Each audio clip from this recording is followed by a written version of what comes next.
먼저 간단히 소개 말씀 좀 제가 네. 여쭙겠습니다. 네. 네, 여러분 반갑습니다.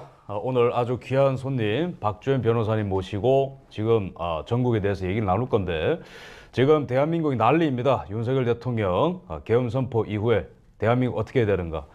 근데 어제 오늘 아주 중요한 기사들이 쏟아지고 있습니다. 계엄군이 국회를 진입했을 뿐만 아니고 동시간대에 과천에 있는 중앙선관위에 진입을 했다. 이거 굉장히 지금 중요한 부분입니다. 이 부분에 대해서 대한민국의 최고 전문가와 한번 인터뷰를 해보도록 하겠습니다. 박주현 변호사님 와주셔서 감사합니다. 네, 반갑습니다. 우리 네. 그 시청자들 위해서 간단히 자기소개 한번 해주십시오. 예. 안녕하세요. 저 박주현 변호사입니다. 사실 그라운드시에 우리 김성원 대표님 자주 얘기는 듣고, 또 얼마 전에 미국 가서 인터뷰하고 이런 것들 제가 봤었거든요. 네. 저분처럼 영어 잘하면 좋겠다 이런 생각을 제가 평소 누구를 부러워하는 성격은 아닌데, 이번에 제가 말하라고 갔다 오면서 그 마음이 더욱더 절실해졌었습니다. 예.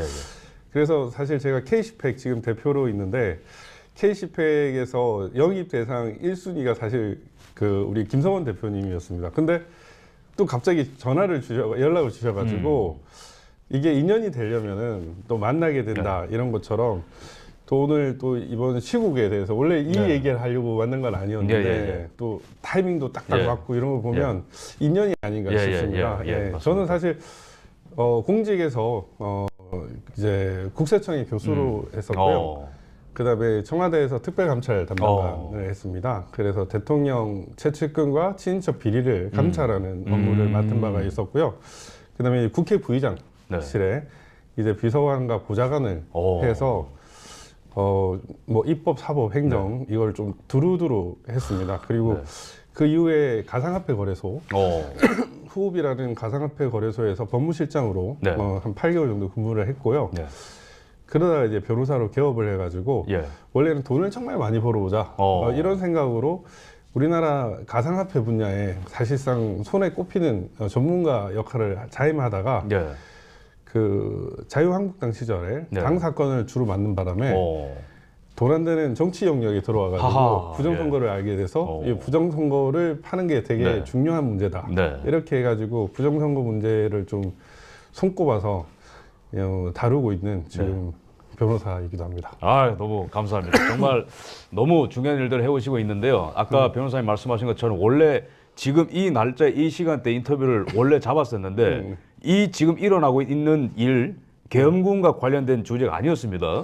근데 지금 딱 이 날짜가 공교롭게 딱 맞아서 오늘 이 얘기를 좀 해볼 텐데, 오늘 1분 어떻게 진행할 거냐, 지금 일어나고 있는 일들에 초점을 맞출 겁니다. 계엄군 선관위 왜 들어갔고, 이 부정선거 심장부로 지금 계엄군이 들어갔는데 앞으로 추후 전국으로 어떻게 될 것인가. 2부는 박주현 변호사님께서 최근에 트럼프의 플로리다의 마라라고 별장에 다녀왔고, 그곳에서 이 트럼프 대통령을 비롯해서 공화당 소위 말하는 인사들과 이 부정선거 관련해서 굉장히 중요한 얘기들을 나누고 오셨습니다. 그래서 2부는 미국의 부정선거에 대해서 나눠보도록 하겠습니다.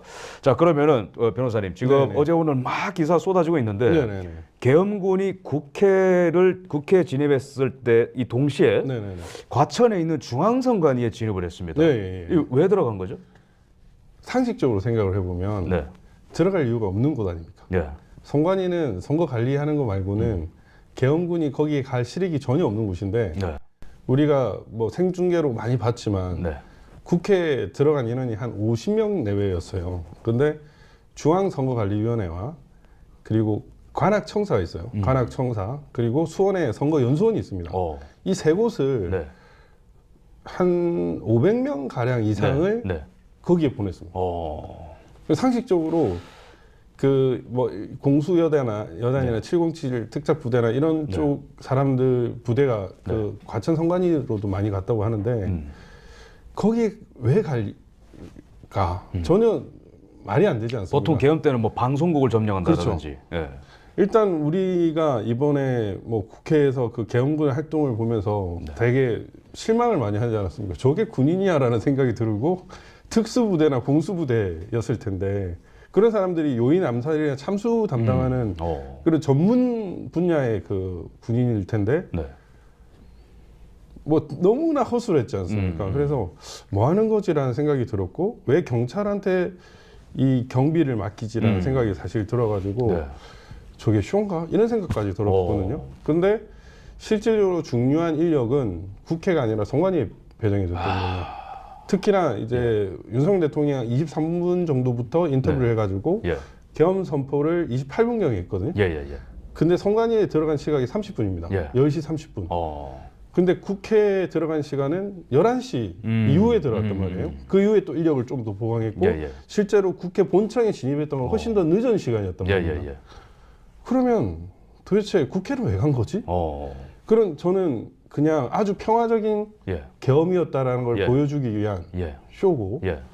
실질적으로 목적은 선관위에 있었다. 아, 목적은 선관이다. 예. 대법원이나 예. 다른 헌법기관도 많지 않습니까? 감사원도 있고 예. 그런 데는 안 갔단 말이에요. 그런데 왜 하필이면 당직인이 한 5명 정도 네. 혹은 아마 선거연수원은 한 2명 정도 저기 관악청사도 한 2명 정도 있어요. 예. 저도 이제 국세청에 있을 때 당직을 서본 적이 있거든요. 예. 저도 이제 국세공무원 교육원 교수였기 때문에 그때 당직을 2명 섰습니다. 네. 그래서 그냥 하는 건 없어요. 그냥 가만히 있다가 자다가 아침에 씻고 나와가지고 퇴근하면 되는 거였는데 그 정도로 할 일 없는 곳이거든요. 선거연수는 특히나 그렇고. 그런데 그 계엄군이 정말 완전 무장을 한 채 갔단 말입니다. 근데 국회에서는 누가 압수하는 거 보신 적 있어요? 아니죠. 없었죠. 대표님 보신 적 없죠? 예. 근데 가자마자 바로 5명의 그 당직하고 경비 서는 사람들의 휴대폰을 압수를 했던 거죠. 더 국회보다 더 빨리 들어갔을 뿐만 아니고 행동 자체가 달랐다. 네. 예. 그래서 저는 거기 들어가서 목적이 뭘까? 네. 그러면 이거는 이제 앞으로 이전의 예. 배경도 중요한데 제가 작년에 사실 국정원장을 만났거든요. 예. 네, 그 이제 국정원 저 내곡동 본가가 아니라 이제 서울에 안가가 있습니다. 예. 국정원 안가에서 이제 국정원장이 오라고 해가지고 그분에게 뭐 브리핑도 하고 그 위에 이제 앞으로 있을 선거 대책 이런 부분을 나눴는데 사실 그때 윤석열 대통령이 그분을 경질했어요. 그래가지고 상당히 아쉽다라는 생각을 했지만 국정원이 10월 10일 날 보안 점검 결과를 발표를 했어요. 그래 그 보안 점검이 뭐냐? 선거 시스템을 보안 점검한 거거든요. 이제 키사라는 한국인터넷진흥원과 같이 보안 점검을 했는데 그때 한 5% 정도 이 살펴봤다고 하더라고요. 네, 뭐 이 정도까지는 얘기를 할 수 있을 것 같은데 그때 국정원장이 님이 이렇게 얘기했어요. 뭐라고 얘기했냐면 국가기관이라서 어느 정도 기본은 할 줄 알았다. 통상적으로 우리가 국가기관의 보안이라고 하면 기대되는 게 있지 않습니까? 근데 개판이었다는 거예요. 완전. 선관위가. 네. 근데 실제로 점수도 그래요. 31.5점. 다른 기관들은 보통 평균 한 90점, 81점 나오고. 9점. 그전 선관위 전에 꼴찌가 44.6. 그러니까 선관위는 31.5점으로 그냥 낙제 중에 낙제점이어도 다 뚫려 있는 거네요. 그리고 통상적으로 국가기관이라고 했을 때 그 평균이라는 거는 사실 보안이 필요 없는 기관도 있지 않습니까? 그런 기관이 한 40몇 점 받는 거예요. 근데 선관위는 진짜 중요한 기관이거든요. 그런 기관은 아까 말씀하셨던 95점 이상, 99점대로 받아야 정상인 거죠. 근데 31.5점이었고 뭐 해킹을 했더니 다 뚫리고 외부망으로 했더니 뚫리고 비밀번호는 1, 2, 3, 4, 5고 뭐 정당 경선 대리 투표도 되고 뭐 모든 것들이 다 뚫려가지고 어떻게 이럴 수가 있냐라는 그런 인식을 가졌다고 하는데 그때도 이제 사실 보안 점검을 결사적으로 거부를 했다고 합니다. 그런데 뚫렸던 이유가 채용 비리건이 터졌기 때문에 그 채용 비리건이 선관위에 이제 거부할 수 있는 명분을 줄여버린 거죠. 그래서 아주 일부만 포렌식 하게 해줬다는 거예요. 근데 포렌식 하게 했는데 엉망인 선거 시스템이 조작 시스템이다라는 게 밝혀진 거예요. 근데 그때 이제 뭐 밝힐 수 있을 것 같은데 지금 국정원에서 4.15 총선이나 이런 총선의 선거 데이터가 조작 가능하다라는 그 점을 발견했다는 거잖아요. 그래서 대통령실이나 이런 데 보고가 들어갔고 제가 그 문건을 본 적은 없지만 실제로 심각한 문제가 있었다라는 것까지는 대통령실에 인지를 하고 있는 거예요. 2020년 4.15 총선 때. 2020년 4.15 총선뿐만이 아니라 쭉. 3구 대선도 마찬가지고. 아. 그 우리의 혹자는 이렇게 얘기를 하잖아요. 윤석열 대통령은 자기가 이긴 선거를 손대고 싶지 않을 거다. 그러니까 이런 얘기를 하는데 제가 이번에 말하라고 와서 트럼프 대통령 말하는 거 보고 되게 감동을 먹었는데 트럼프 대통령은 이번 선거도 부정선거다라고 얘기를 해요. 그럼에도 불구하고 이겼다고 얘기하는데 윤석열 대통령이 그렇게 거부할 이유가 전혀 없는 겁니다. 사실은. 네. 그래서 그때 이제 선거 시스템이 조작 가능하고 해킹 정황이나 이런 것들이 일부 발견됐을 거예요. 그래서 이제 좀 더 포렌식을 해보고 싶었는데 네. 그 외에도 아마 추가 포렌식을 했는지는 모르겠습니다. 네. 근데 외부 기관이 한번 점검을 한 적은 있는데 국정원이 아닌 네. 그 대통령실에서는 그걸 인지를 하고 있어요. 다만 그때 아쉬웠던 건 뭐냐면 네. 그 김경 국정원장이 경질됐고 네. 그 뒤에 이제 조태용 원장이 그냥 몸만 사리는 좀 네. 그런 사람이에요. 그 미래통합당 비례대표 국회의원일 때 블랙 라이브스 매터를 해가지고 그 로텐도 홀에서 무릎 꿇고 쇼를 벌였던 사람이라 그 위에 뭐 진전사항은 없었지만 그때 보안 점검할 때 부정선거의 증거들이 보고가 됐다는 거 아닙니까? 근데 그때 윤통이 바로 수사하라라고 지시를 하고 대대적인 특별수사 지시 같은 걸 했어야 되는데 그걸 안 했어요. 네. 근데 이번에 뭔가 마음이 바뀌었는지 들어간 것 같습니다. 선관위. 그리고 이번에 이제 계엄령의 뭐 이른바 3인방이라고 얘기를 하고 예. 그 뭐 방첩부대나 보안사령관까지 예. 합치면 5인방 정도 될 텐데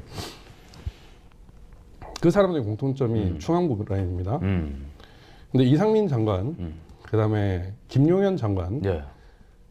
윤석열 대통령 그리고 뭐 보안사령관이나 방첩사령관 전부 부정선거를 알고 있는 사람들. 그 뭐 지금 말씀드릴 수 있는데 네. 제가 윤석열 대통령 앞에서도 부정선거 수사해야 됩니다 이렇게 직보를 한 사람이 제가 아는 사람만 2명이에요. 더 많은 사람도 있겠죠. 예. 근데 윤 대통령이 바로 착수를 안 한 것일 뿐이지 실제로 보고를 한 사람은 2명 이상이에요. 그러니까 그 중에 한 명은 제가 3번을 만났습니다. 네. 박주현 변호사 좀 만나자. 내가 윤석열 대통령 만나서 부정선거 이거 수사하게 해줄게. 네. 이렇게 해가지고 만났었습니다. 만났고 근데 그분도 아주 고위직이었고 예. 그래서 윤 대통령한테 그 얘기를 했어요. 예. 그 페이퍼까지 전달을 해가지고 해야 되는데 윤 대통령이 수사를 안 했죠. 근데 지금은 몰릴 대로 몰린 이 상황에서 윤석열 대통령이 할 수 있는 유일한 방법은 사실 부정선거 수사밖에 없어요. 오랫동안 고민하시다가 이 최후의 카드를 꺼냈다. 네. 이렇게 이제 볼 수가 있는데 네. 그럼 저희가 궁금한 거는 중앙선관위의 계엄군이 경찰 포함하면 일단 500명 가까이 됩니다. 어마무시한 숫자가 들어갔는데 그럼 들어가서 정확하게 뭘 노린 걸까요? 뭘 빼왔다라든지 어떤 부서에 들어갔다라든지. 결국에는 예. 선거 조작이라는 게 그렇게 어려운 건 아니잖아요. 예, 예. 투표수 늘리고 선거인수 늘리고 예. 개표 조작하고 이런 소스 코드, 로그 기록, 소스 코드 로그 예, 기록. 예. 그리고 뭐 선거인 명부, 선거인 명부. 예. 통합선거인 명부, 사선거인 명부, 예, 예, 예. 그 이런 것들을 예. 보지 않았을까. 그리고 해킹이 됐다면 그 해킹이 네. 되는 그런 접점들이 있을 예, 겁니다. 예, 예. 이 테크니컬하게는 잘 모르겠어요. 예, 예. 제가 그래서 이제 제가 사실 경찰청의 그 사이버 테러 전문가 그룹 위원이기도 한데 근데 저는 테크니컬 쪽으로는 잘 모릅니다. 네, 그래서 네. 오늘 안 그래도 제 친구 중에 그 전문가가 있어요. 네. 그래서 그 친구한테 전화해 물어봤더니 서버 들고 오려면 얼마 정도 되냐 이랬더니 서버가 그렇게 안 크다 한 이만하다는 거예요. 여기서 밑에까지. 딱 이 딱 이 선반 큰 크기. 냉장고 한 칸 정도.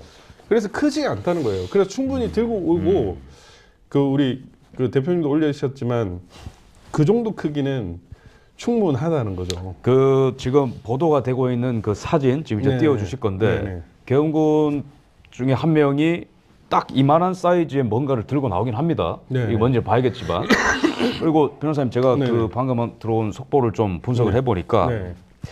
정확하게 네. 선관위에 들어가서 계엄군이 정보관리국에 네. 그다음에 정보관리국 산하의 정보운영과에 그리고 사전 선거 프로그램을 관리하는 정보 운영과에 들어갔다라고 일단 보도났거든요. 네. 이 어떤 의미를 가지십니까? 그거를 예. 지금 성관이 홈페이지 들어가십니까? 지금 뭐 이상한 점검한다고 홈페이지. 예, 뭐 떴죠. 떴죠? 예, 보셨죠. 예. 그거 왜 그랬을까요? 아. 뭘 건드렸는지를 모르는 거예요. 들고 간 것은 알 수가 있는데 네. 그 안에 뭐냐? 들고 안 갔을 수도 있습니다. 네. 왜냐면 이게 계엄법에 보면 들고 간 압수를 이제 예. 예를 들면 계엄이라는 게 예. 사실 영장 제도의 예외거든요. 어허, 예. 이게 통상적으로는 영장을 쳐야 압수수를 할 수 있어요. 예, 예, 예. 근데 이 선관위는 사실은 영장의 거의 성역이었습니다. 오. 그게 처음 깨진 게 이제 채용 비리였고 두 번째로 이제 그 선거 비리를 깨려고 했는데 이게 안 깨져요. 예, 예, 예. 왜냐하면 이게 판사들이 다치니까 절대로 영장을 안 주는 거예요. 어. 이게 파주 같은 경우에도 영장이 그 발부가 안 됐는데 네. 법원이 기각하니까 이번에 들어간 것 같아요. 근데 개헌법에도 보면 네. 들고 가거나 이렇게 되면 네. 그거를 보고를 하게 돼 있습니다. 예, 예, 예. 그래서 공고나 이런 거를 제가 사실은 좀 예. 찾아봤어요. 예, 예, 예.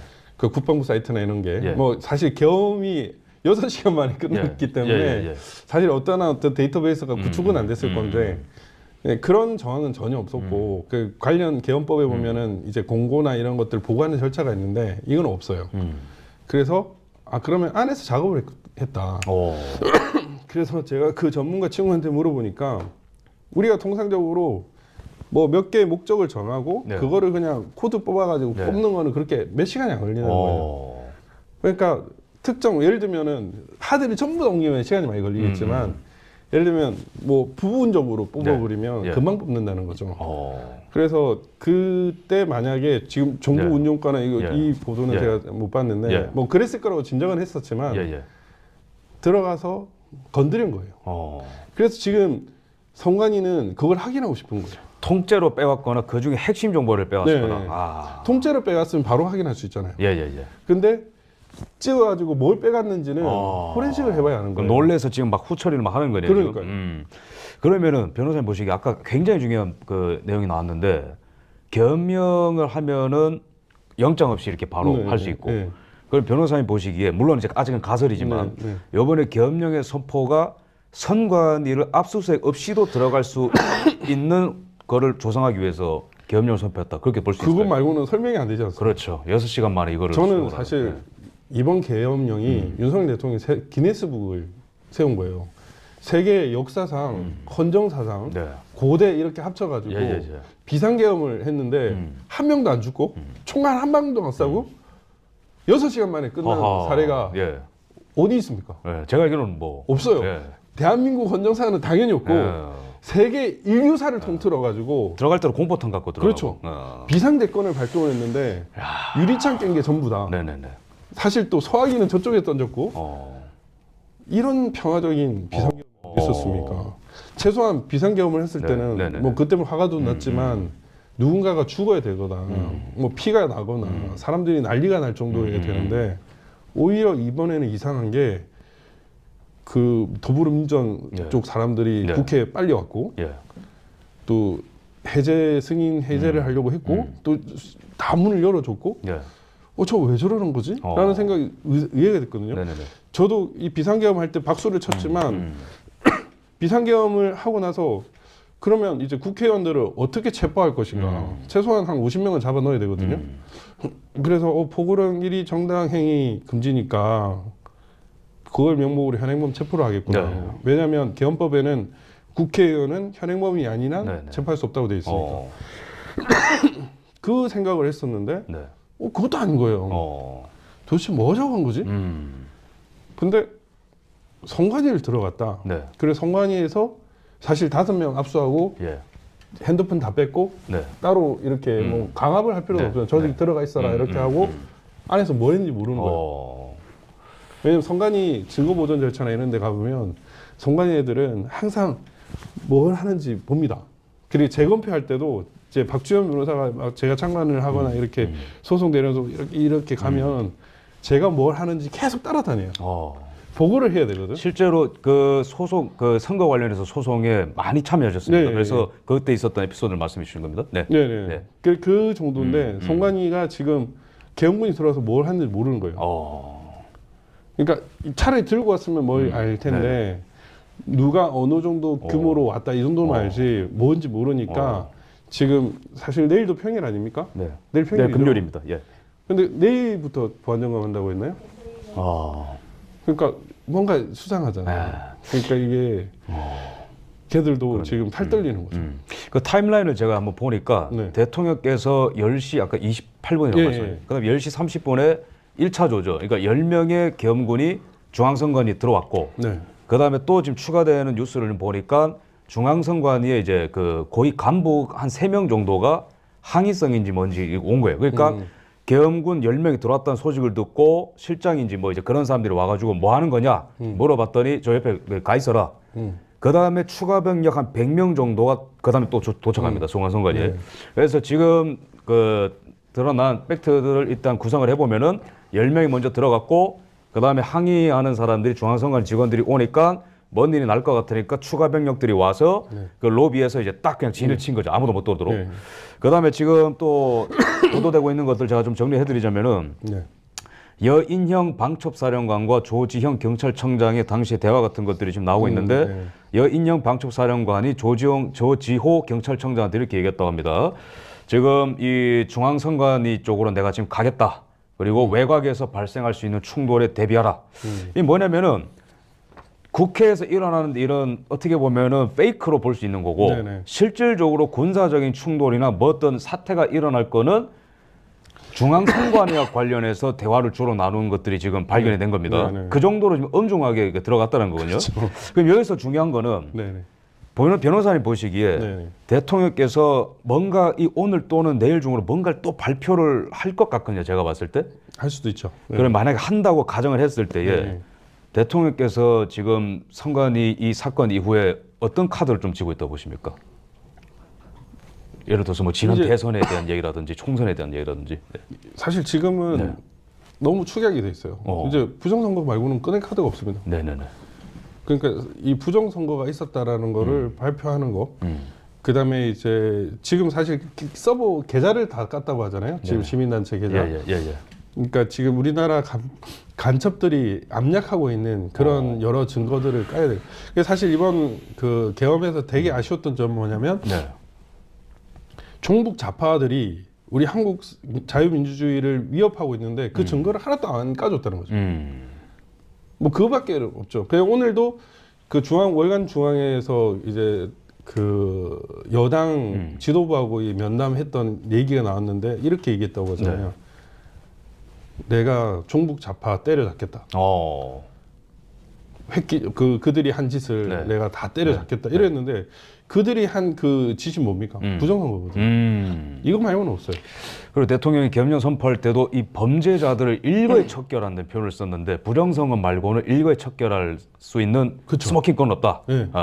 일단 그쪽으로 지금 좁혀지고 있습니다. 네. 대통령께서 이렇게 얘기했어요. 국가 권력을 갖고 종북 좌파를 잡겠다고 표현했습니다. 이게 뭐냐면은 계엄령 선포 이후에 추경호 원내대표와 한동훈 대표가 윤석열 대통령을 찾아갔죠. 계엄령 선포 이후에. 네. 12월 4일로 기억하는데 초저녁으로.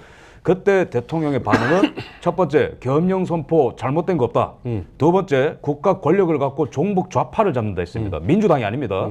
그래서 대통령도 지금은 이 계엄령에 대해서 당당하고 그다음에 하야 없다라고 분명히 얘기했습니다. 네. 그래서 지금 이 하루 이틀 내에 굉장한 일들이 벌어질 수도 있는데 그러면은 이제 그 변호사님 보시기에는 만약에 대통령께서 대국민 담화를 통해서 이것도 이제 아직 가정입니다. 네. 이 나라에는 선거를 훔친 범죄자들이 있다. 네. 이 죄목을 까겠다. 네. 그러면은 그 이후에 추후에 정국은 어떤 식으로 흘러갈 거라고 보십니까? 예측이 솔직히 안 됩니다. 그러니까 저는 어마어마한 범죄지 않습니까? 그것 때문에 아마 대놓고 얘기를 하는 사람이 없었을 것 같기도 한데 네. 제가 이번에 사실 미국 가가지고 한 말이 있습니다. 네. 고든창한테 네. 그동안 한국이 나쁜 짓을 테스트베드로 많이 이용이 됐잖아요. 예, 예. 그 이른바 딥스테이트라 하는 자들이 한국에서 어떤지를 보고 세계에 한번 퍼뜨려보자 이런 게 있는데 제가 그에 제안을 했습니다. 한국을 부정선거 척결의 테스트베드로 한번 만들어보자. 오. 그러면 너네도 골치 아플 거예요. 아니 저도 미국 엄청 골치 아플 것 같거든요. 네. 트럼프 대통령이 칼을 빼드는 건 분명하잖아요. 네네. 그 헤리티지 재단이나 예, 예, 이런 데 예, 보면 예. 차이나하고 부정선거. 근데 이건 두 개 같은 거예요, 사실은. 그거를 제일 먼저 척결하겠다고 하는 건데 그러면 이걸 척결하면 어느 범위까지, 어느 정도까지. 그렇지. 사실 정권을 몇 개를 지우는 그런 일일 수도 있고 현대사를 바꾸는 일이기 때문에 와, 이 골치 아플 것 같습니다. 근데 한국이 먼저 해주면 좀 가늠이 되잖아요. 그래서 저는 사실 비상계엄을 명목을 뭐 종북 좌파 반국가 세력 이런 얘기를 했지만 대놓고 부정선거로 얘기를 했었어야 된다 생각을 합니다. 근데 그걸 얘기를 하면 미국에서도 박수를 칠 것 같고 트럼프 그 윤석열 대통령이 만약에 내일이나 오늘 밤이나 이 부정선거에 대해서 얘기를 해버린다면 많은 사람들이 박수를 치지 않겠습니까? 좀 더 분명하게 그냥 그 금기어로 지정된 네 글자를 얘기해야 된다. 부정선거. 네, 그럼요. 근데 아까 변호사님께서 정말 중요한 말씀하셨는데 이 부정선거라는 거를 이제 오픈을 하게 되면은 국제사회 전체가 동요가 됩니다. 자유민주주의 아이콘인 대한민국에 그게 있었어? 우리나라도 한번 까보자. 그럼 뒤에 누가 있어? 중국 공산당. 그러니까 국제 질서까지도 요동칠 수 있는. 변호사님께서 말씀하신 대로 헤리티지 재단, 미국 최고의 이제 보수 싱크탱크인데 그 홈페이지 들어가면은 메뉴 보시면은 제일 위에 차이나입니다. 근데 그 밑에 election integrity가 있어요. 선거 완전성에 대해서 얘기한다고. 수많은 주의 부정선거의 수십 년의 케이스들이 다 써 있습니다. 그걸 말씀하신 건데 이 부분은 이따가 또 이제 말씀 좀 드릴 수 있을 것 같고 지금 그 제 방송을 보시는 분들은 솔직히 말씀드리면은 부정선거에 대해서 잘 모르시는 분들이 아직 많아요. 그래서 변호사님께서 이제는 그 어떤 부분을 좀 말씀해 주시면 좋을 것 같냐면은 대통령이 부정선거라는 얘기를 해도 국민들이 뭐야 갑자기 뭐 이럴 수 있거든요. 그럼 변호사님께서 이 대한민국의 2020년 4.15부터 지금까지 어떤 가장 국민들이 알아야 되는 부정선거 사례들이 있는지 한 5가지 정도 말씀해 주십시오. 뭐 5가지. 뭐 물증이라든가 뭐 이런 엄청나게 많죠. 사실은 우리나라의 부정선거가 사실 전 세계에 보급되는 그 스탠다드인 것 같아요. 제가 이제 프레드 플라이츠하고 스티브 예이츠에게도 그런 보고를 했지만 그 두 분은 미국 우선주의 연구소 싱크탱크의 그렇죠. 트럼프 측근들 부소장 그리고 하나는 이제 동북 정책 구상 의장 그러니까 중국, 한국, 일본 담당인 거죠. 그분이 CIA 출신이시고 그러니까 그때 제가 느낀 거는 아니 제가 이제 그 보고를 했던 거는 모든 선거 절차에 다 있다는 겁니다. 그리고 예를 들면 여론 조작이 있어요. 선거 부정선거의 첫 번째 단계는 여론 조작입니다. 아니면 그 기계 작업. 예를 들면 전자개표기 구매, 설계 이런 작업이 선거의 조작의 첫 번째예요. 사실 오늘 어제 키르기스탄 대통령이 왔다 갔거든요. 키르기스탄 대통령이 원래 다른 사람이었어요. 근데 그 사람이 사임을 했습니다. 근데 그 사람이 사임하게 된 계기가 그 키르기스탄 총선에서 여당이 90%를 이겼어요. 우리 192석이 이 정도가 아니고 90%. 그러니까 300석이면은 270석을 먹었다는 얘기예요. 그런데 키르기스탄 그 국민들이 대노해가지고 대통령궁을 엎어버렸어요. 그래서 사임을 했어요. 그래서 재선거를 치렀고 지금 대통령이 돼가지고 그분하고 지금 윤석열 대통령하고 이거 정상회의를 한 거예요. 그 굉장히 중요한 부분인데 그 만났던 날이 계엄 선포 낮에 그 미팅이 있었죠. 근데 키르기스탄은 또 우리나라 전자개표기 써가지고 부정선거로 유명해진. 한국산 전자개표기로 부정선거가 일어났다. 이게 헤드라인이에요. 그걸 업고 새로운 대통령이 됐는데 그분이 대통령 계엄 선포 날에 정상회담했다는 거죠, 우리나라에서. 제가 이거 뭐 성관이 얘기니까 지금 제가 성관이 공문을 본 적이 있습니다. 그래가지고 키르기스탄에 부정선거가 일어났잖아요. 그거를 실시간으로 보고받고 있었어요. 한국. 그게 4년 전에 있었던 일입니까? 제가 충격을 먹었어요. 그리고 미얀마 이런 부정선거 논란이 있는 나라. 그런 나라더라고 우리나라 선관위가 공문을 주고 그래요. 거기에 사람 파견해가지고. 야, 이게 뭐냐. 그래서 저는 충격을 받았죠, 그때. 와, 이럴 수가 있구나. 그러니까 전자개표기가 조작이 됩니다. 그래서 지금은 전자개표기 그 조작되는 거를 시골촌부라는 분께서 전수조사를 해가지고 다 밝혔습니다. 그래서 그게 일정 비율대로 그대로 가게 됩니다. 그래서 이번 수원정의 개표 상황표하고 개표 결과를 보면 개표 상황표의 마지막 값과 개표 결과가 아예 값이 다릅니다. 근데 그게 한 선거구가 한 투표소뿐만이 아니라 모든 투표소가 처음에 1차 걸렀던 그 투표 결과값, 개표 그 상황표 1차 결과값으로 네. 최종 개표기가 돼요. 그러니까 전자개표기의 조작값이 그대로 반영돼요. 예를 들어서 김성원 100장이 들어갔는데 네. 실제로 나오는 값은 다르게 나오는. 그러니까 제가 뭐 예를 들면 예. 김성원 100, 제가 80인데 예. 처음에 이렇게 돌리면은 180 이렇게 나오는 게 아니라 뭐 한 95, 저는 한 70, 예. 그다음에 뭐 재확인 대상 투표수 10표 이래가지고 다시 세 보니까 뭐 90, 180이다 이렇게 나와야 되거든요. 예. 근데 처음에 돌렸던 뭐 예를 들면 97표, 70 몇 표가 그대로 최종 개표 결과값이에요. 이런 식으로 조작을 계속 해왔습니다. 전자개표기의 예. 문제와 키르기스탄의 사례. 예. 네. 뭐 이라크 콩고도 마찬가지예요. 예. 콩고 사람들이 한국에 와서 항의하지 않았습니까? 한국 선관위 와가지고 항의를 그렇죠. 했거든요. 예. 그런 사례가 이제 있고 통합 선거의 명부를 조작합니다. 네. 인구- 선거인 명부 조작. 예, 네. 인구수보다 많은 투표수 허허. 있을 수 있습니까? 어. 요새는 많이 나오더라고요. 뭐 미국도 나왔지만 뭐 인구수가 예를 들면 100명인 인구수인데 네. 투표수는 200표가 나오면 그런 게 말이 안 되잖아요. 근데 실제로 파주 진동면이나 뭐 군현면 뭐 이런 네. 쪽에는 실제로 철원도 마찬가지고 그 뭐지 민간 통제 구역인데 예. 예를 들면 이전에는 한 100명이 투표했는데 이번에는 4.15 때는 200명이 넘게 투표한 사례가 나왔어요. 인구수보다 많은. 2024년에는 또 아니더라고요. 네. 그게 하도 지적을 하니까 네. 그런 식으로 인구수보다 많은 투표수를 합니다. 통합 선거의 명부를 조작해서. 예. 그 조작하는 방법이 뭐냐면 죽은 사람을 유권자 명부에 올리는 겁니다. 네. 그 사람이 투표하게끔 만드는 거죠. 그런 식으로 해서 예를 들면 파주 같은 경우에는 1827년생 순조 때 사람이 유권자 명부에 올라왔습니다. 그다음에 뭐 1876년생, 1886년생 이런 사람들이 유권자 명부에 올라와서 이런 사람들이 유령표, 사망자표를 넣어가지고 네.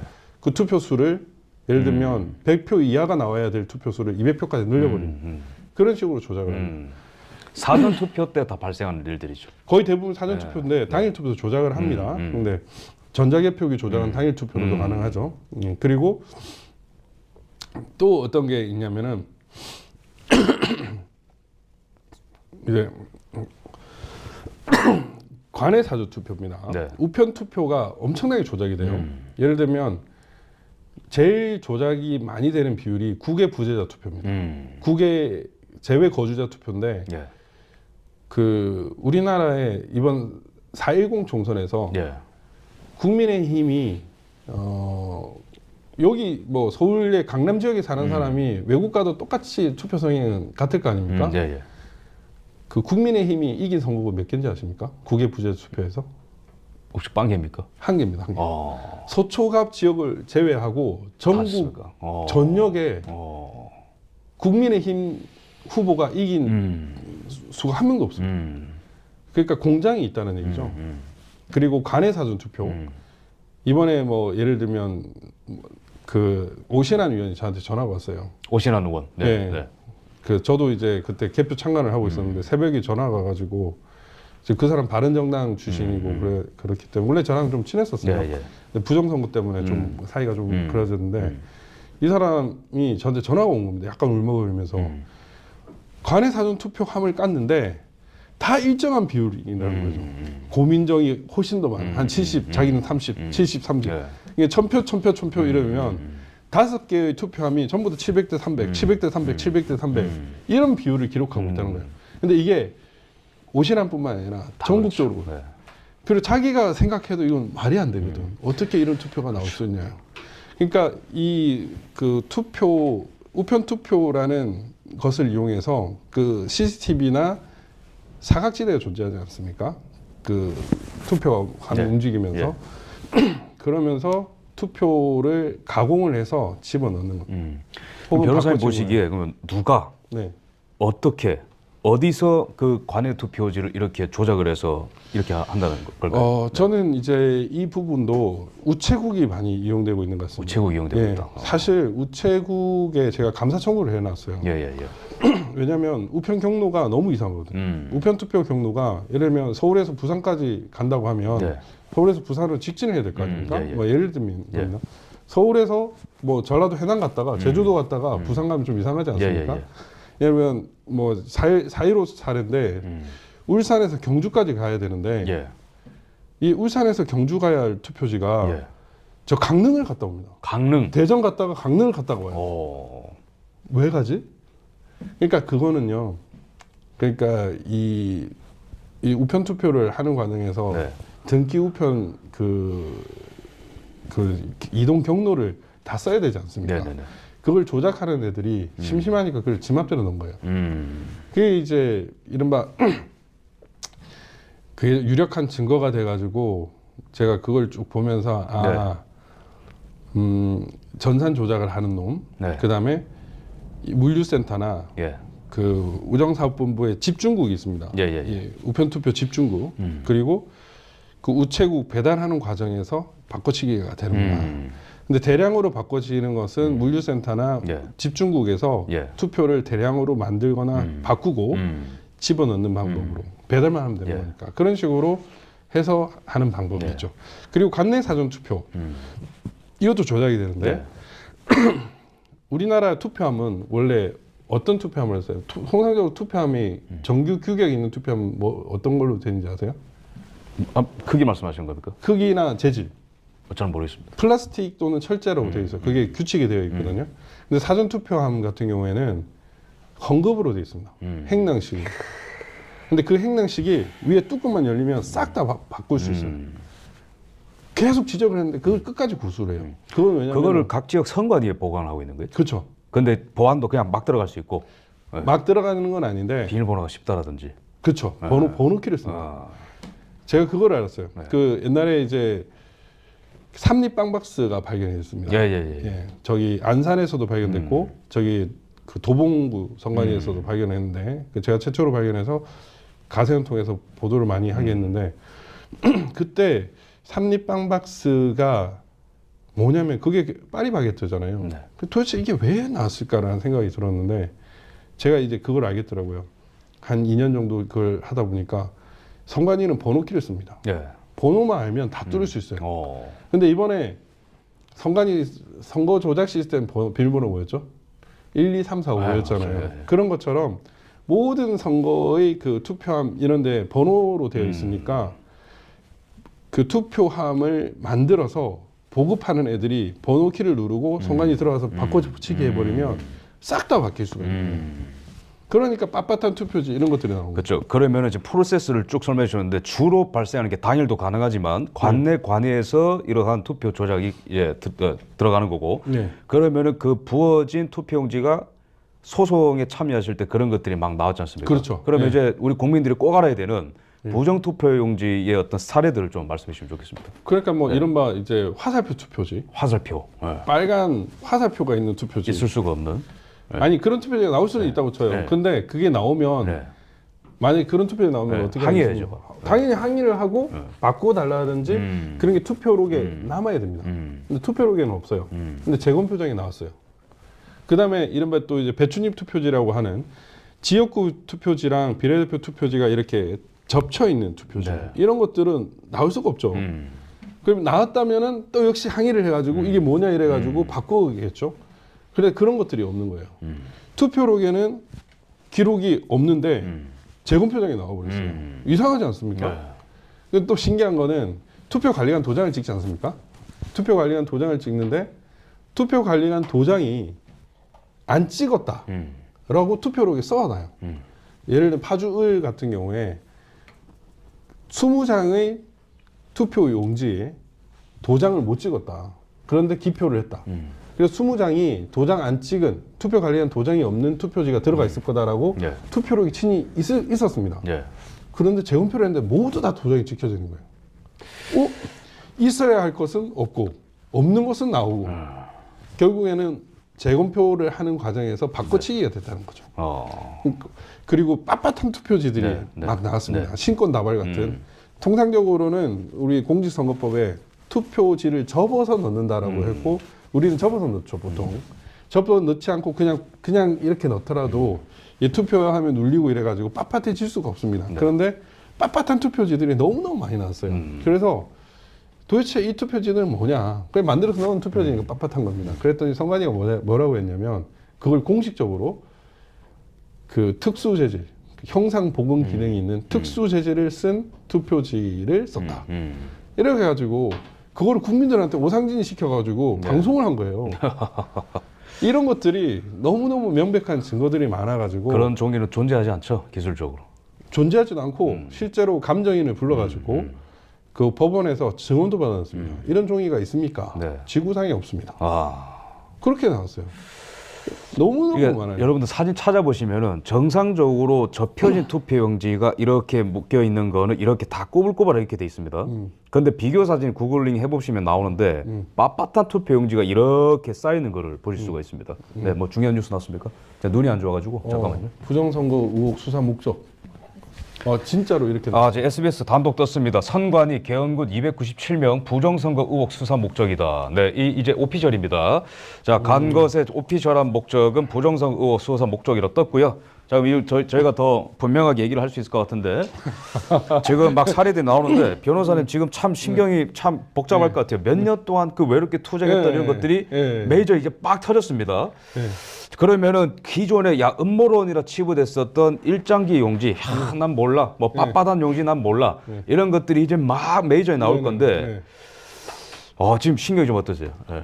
그래서 사실 그 트럼프 대통령이 예. 당선될 때 신경이 너무 좋아가지고, 이제 뭔가 펴지는구나. 사실 작년에, 제 이런 뭐 별의 순간이라고 하나요? 황교안 대표가 지금 부정선거를 말씀하시잖아요. 그걸 끌어낸 사람이 저거든요. 처음에 이제 그 민경우 의원의 재검표가 있고 나서 7월 달에 부르는 거예요. 2021년 7월 달에. 그래 만났어요. 만났는데 약간 그 특유의 정중동 자세 있지 않습니까? 그래가지고 뭐 이렇게 하길래 제가 아니 대표님 검사입니까? 이 정치인이 이게 안 보입니까? 이렇게 하면서 막 설명을 했어요. 엄청 갈궜습니다. 그랬더니 계속 보시다가 좀 아까 의아한 거예요. 그래가지고 이분 앞으로 연락을 좀 자주 하겠네 이랬는데 매일 전화 와서 물어보는 거예요. 그래가지고 대표님 저랑 재검표장 한번 가시죠. 이렇게 얘기를 했어요. 그랬더니 내가 어떻게 그렇게 가나 이렇게 얘기를 하는 거예요. 그래가지고 예, 알겠습니다. 약간 예능감이 좀 있으신 것 같아요. 그래가지고 근데 또 밤에 딱 전화가 와요. 가겠네. 가겠네. 야. 바로 세팅해드렸죠. 그래. 가가지고 딱 갔는데 이 법원에는 특유의 그런 게 있어요. 약간 위계서열 이런 거. 대법관들 내가 대법관이다 이러면서 막 부장판사도 대법관님 이러면서 이렇게 해가지고 세상에. 대법관이 뭐 이거 안 돼, 이거 안 돼. 다 무효표 이렇게 선언하고 이러는데 이거 다 유효야 이렇게 하고 있고 막 하고 있는데 갑자기 전직 대통령 권한내기 딱 나와가지고 갑자기 우리도 대등한 이제 군사력을 갖췄다 이래가지고 그래가지고 황교안 대표님이 가서 보니까 다 가짜표거든. 아니 거기 현장에서 그 표를 보면 부정선거가 없다고 얘기할 수가 없어요. 자기 눈으로 그걸 봤는데 그래가지고 외치는 겁니다.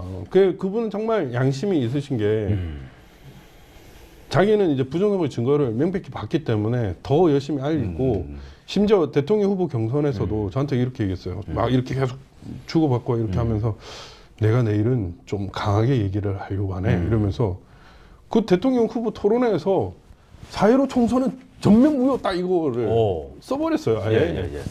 그럴 정도로 너무나 명백한 그런 부분이 있어가지고 전 황 대표님이 왔을 때 제가 되게 든든한 우군이 됐다는 생각이 들었죠. 그때 그래 황교안이 이렇게 떠들면 끝났다 이렇게 생각했죠. 안 그렇습니까? 그렇죠. 그때 막 난리 났었죠. 민경욱이 뉴스 KBS 민경욱 의원이 KBS 뉴스 앵커 9시 뉴스 앵커인데 이제 황교안 전직 대표였고 뭐 공안검사에다가 검사장에다가 국무총리 법무장까지 했던 사람이 4.15 총선은 전문 무효다 이렇게 선언을 해버렸는데 끝났다라고 생각을 했는데 안 끝나더라고요. 더 이제 막 엄청난 싸움이 또 안 끝나더라고요. 그래가지고 제가 어이가 없었습니다. 그런데 이제 국정원이 포렌식을 해가지고 선거 조작 시스템에다 밝혔잖아요. 그래가지고 이제 김교원 원장 제가 이 얘기를 해야 되나? 김교원 원장도 사실은 처음 만났을 때 저한테 좀 욕 좀 먹었습니다. 딴 건 모르겠지만 제가 다른 사람 모르겠지만 원장님이 우리나라 국정원장이기 때문에 나 이 정도면은 우리나라를 위해서 좀 쓴소리를 좀 했는데 그래도 자기가 봐도 이상한 것들이 있잖아요. 그러니까 아무튼 그분은 현직이었을 때 만나서 제가 뭐 그 자세한 말씀 못 드리는데 어쨌든 이래서 저는 이제 와 되겠다. 적어도 4.10 총선은 부정선거를 막을 수 있는 그 여지가 좀 많이 남겠다 이래가지고 그것도 또 하나의 별의 순간이었는데 갑자기 경질 떠버리는 거예요. 와, 그 다음에 또 별의 순간이 감사원에서 채용비리 감사를 했는데 지난 10년간 경력직 직원 100% 불법 채용. 이제는 더 이상 이게 부정선거 아니라고 할 게 없지 않나 이런 생각을 하는데 아직도 안 끝났어요. 그래가지고 대통령실에도 갔어요. 대통령 수석도 이제 술자리에서도 같이 만나갖고 부정선거 설명도 하고 또 단체로 가서 설명도 하고 이랬는데 그래도 안 끝나더라고요. 제가 진짜 후회되는 거는 사실 김용현 장관을 윤석열 캠프 있을 때 제가 만났었습니다. 윤석열 캠프로 들어오라고. 그럴 때 제가 그때는 장군님이라고 불렀어요. 장군님 부정선거 아십니까? 그랬더니 안다는 거예요. 그러면 윤 대통령이 자기가 얘기했다는 거예요. 자세히는 몰랐겠지만 근데 그때는 수사를 안 하겠다는 거예요. 그때는 캠프에 있었을 때니까 그러면 안 되는데요 막 이러면서 제가 그때는 솔직히 제가 장군님은 좋은데 제가 윤석열 대통령을 별로 그 후보를 그렇게 좋아하지는 않습니다 이래가지고 제가 응원을 하겠습니다라고 이러면서 그때 좀 결렬이 됐는데 그때 제가 조금 아쉬운 거는 이렇게 밝히기가 어려운 거면 그냥 그때 윤석열 캠프에 들어가가지고 멱살을 잡아가지고 부정선거 맞다 이렇게라도 했어야 되는 거 아니라는 그런 후회가 좀 되더라고요. 제 윤재욱 전 원내대표가 그때 윤석열 후보 그 비서실장이었거든요. 윤재욱 후보한테도 가서 설명했어요. 그 사람이 경찰 출신인데 이 사람은 되게 안 들으려고 하더라고. 아예 길을 닫아놓고 있더라고. 무슨 이따위가 이런 대통령 후보 비서실장을 하냐 이런 생각도 들 정도로 되게 불쾌감을 느꼈던 적도 있었고 작년에 이만희 의원 같은 경우에 행안부 간사할 때 한 3시간을 가서 설명을 드렸죠. 그런 식으로 막 했고 예를 들면 주호영 원내대표일 때도 가서 설명을 드렸어요. 주호영 원내대표 3번을 만났어요. 근데 그 사람들 일단 뭐 아무튼 이준석 라인이나 그쪽 친한 애들은 어떻게든 이거를 수면이 안 오려고 이렇게 해서 별의 순간은 많았는데 계속 좌절이 되게 안타까웠고 어제 그제 이제 대통령께서 비상계엄을 할 때 박수를 쳤는데 갑자기 6시간 만에 끝나는 거고 이거 뭐지 이러면서 되게 좀 많이 안타까웠어요. 변호사님이 싸워온 이 부정선거와의 투쟁 자체가 이 대한민국의 역사고 그러니까 이 대한민국의 제도권이 사법부, 국회, 언론 왜 이렇게 이제 안 움직이는가 여기에 대해서도 우리가 할 말이 굉장히 많지만 제가 이제 여쭙고 싶은 거는 사법부입니다. 우리 국민들이 꼭 아셔야 되는 게 이 선관위는 사법부 와 이제 하나가 된 어떤 조직이죠. 그래서 어떻게 보면은 소송을 걸어도 그 지역에서 일어났었던 이상한 선거도 사실 그 지역에 있는 판사가 이렇게 재판하도록 돼 있죠. 그러니까 이게 문제가 뭐냐면 부장 우리 편 판사 봐주기가 될 수 있는. 제가 서울특별시 선거관리위원도 했잖아요. 저는 뭐 밖에서만 싸운 게 아니라 그래도 국민의힘에 나름 양심 있는 위원들이 있어요.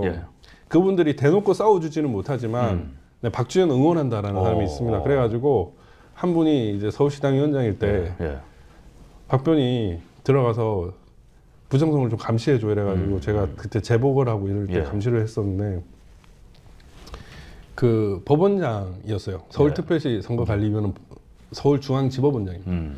그러니까 법원장, 이게 좀 작은 데는 부장판사들이 그 선거관리위원장을 하는 거예요. 그러니까 법원 영장이 들어가면 이놈들이 로비를 하는 거예요. 그러니까 저한테도 박주현이 오면 안 된다라고 얘기를 했어요. 그래가지고 제가 2번을 빠꾸 당했습니다. 근데 이분도 대단한 게 우리는 추천한 사람 박주현밖에 없다. 안 되면 너네 책임이다. 그래서 직무유기를 고발하겠다. 이런 식으로 해가지고 제가 들어간 거예요. 저 들어갔을 때도 막 사무국장이 와가지고 이제 그만 돈 안 되는 그만하시고 이제 이렇게 좋은 사람들 만나갖고 인맥이나 좀 쌓으면서 앞으로 돈 좀 잘 버시고 이렇게 하시면 된다. 뭐 이런 식으로 예. 꼬시는 거예요. 밥도 예, 사주시면. 예.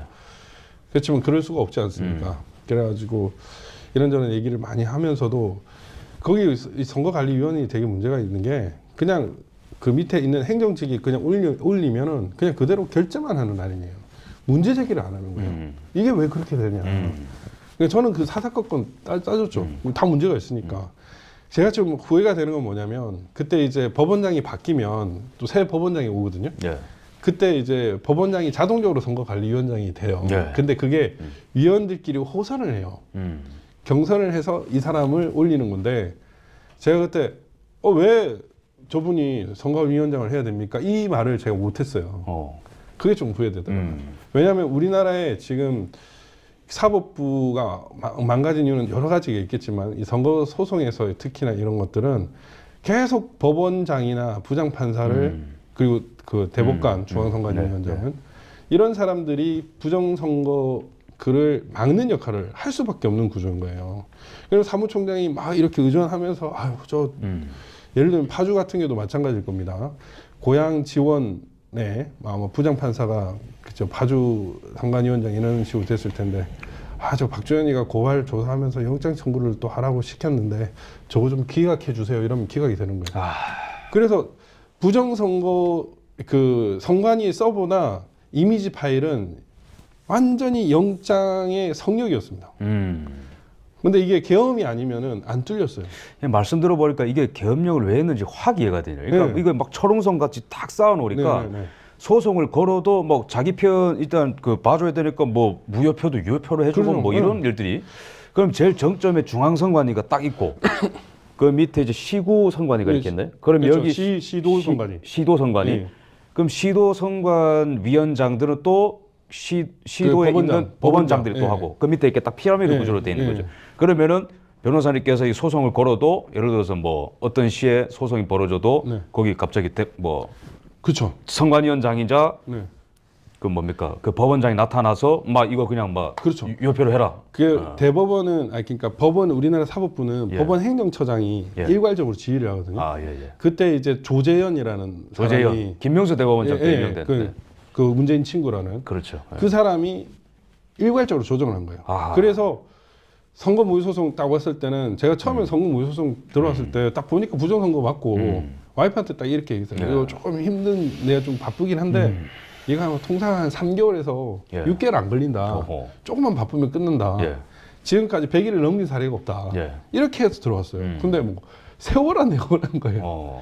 그러니까 선거 무효소송 재검표를 아예 못하게 막아버린 거죠. 뭐냐 부정선거의 증거가 명백했단 말이에요. 그런 식으로 이제 예를 들면 인천 연수구 선관위원 같은 예, 경우에 처음에 증거보존 결정문이 어떻게 났냐면 비례대표 투표지랑 지역 투표지를 같이 증거보존하러 놨어요. 예. 근데 선관위 애들이 비례대표 투표지는 못 준다고 하는 거예요.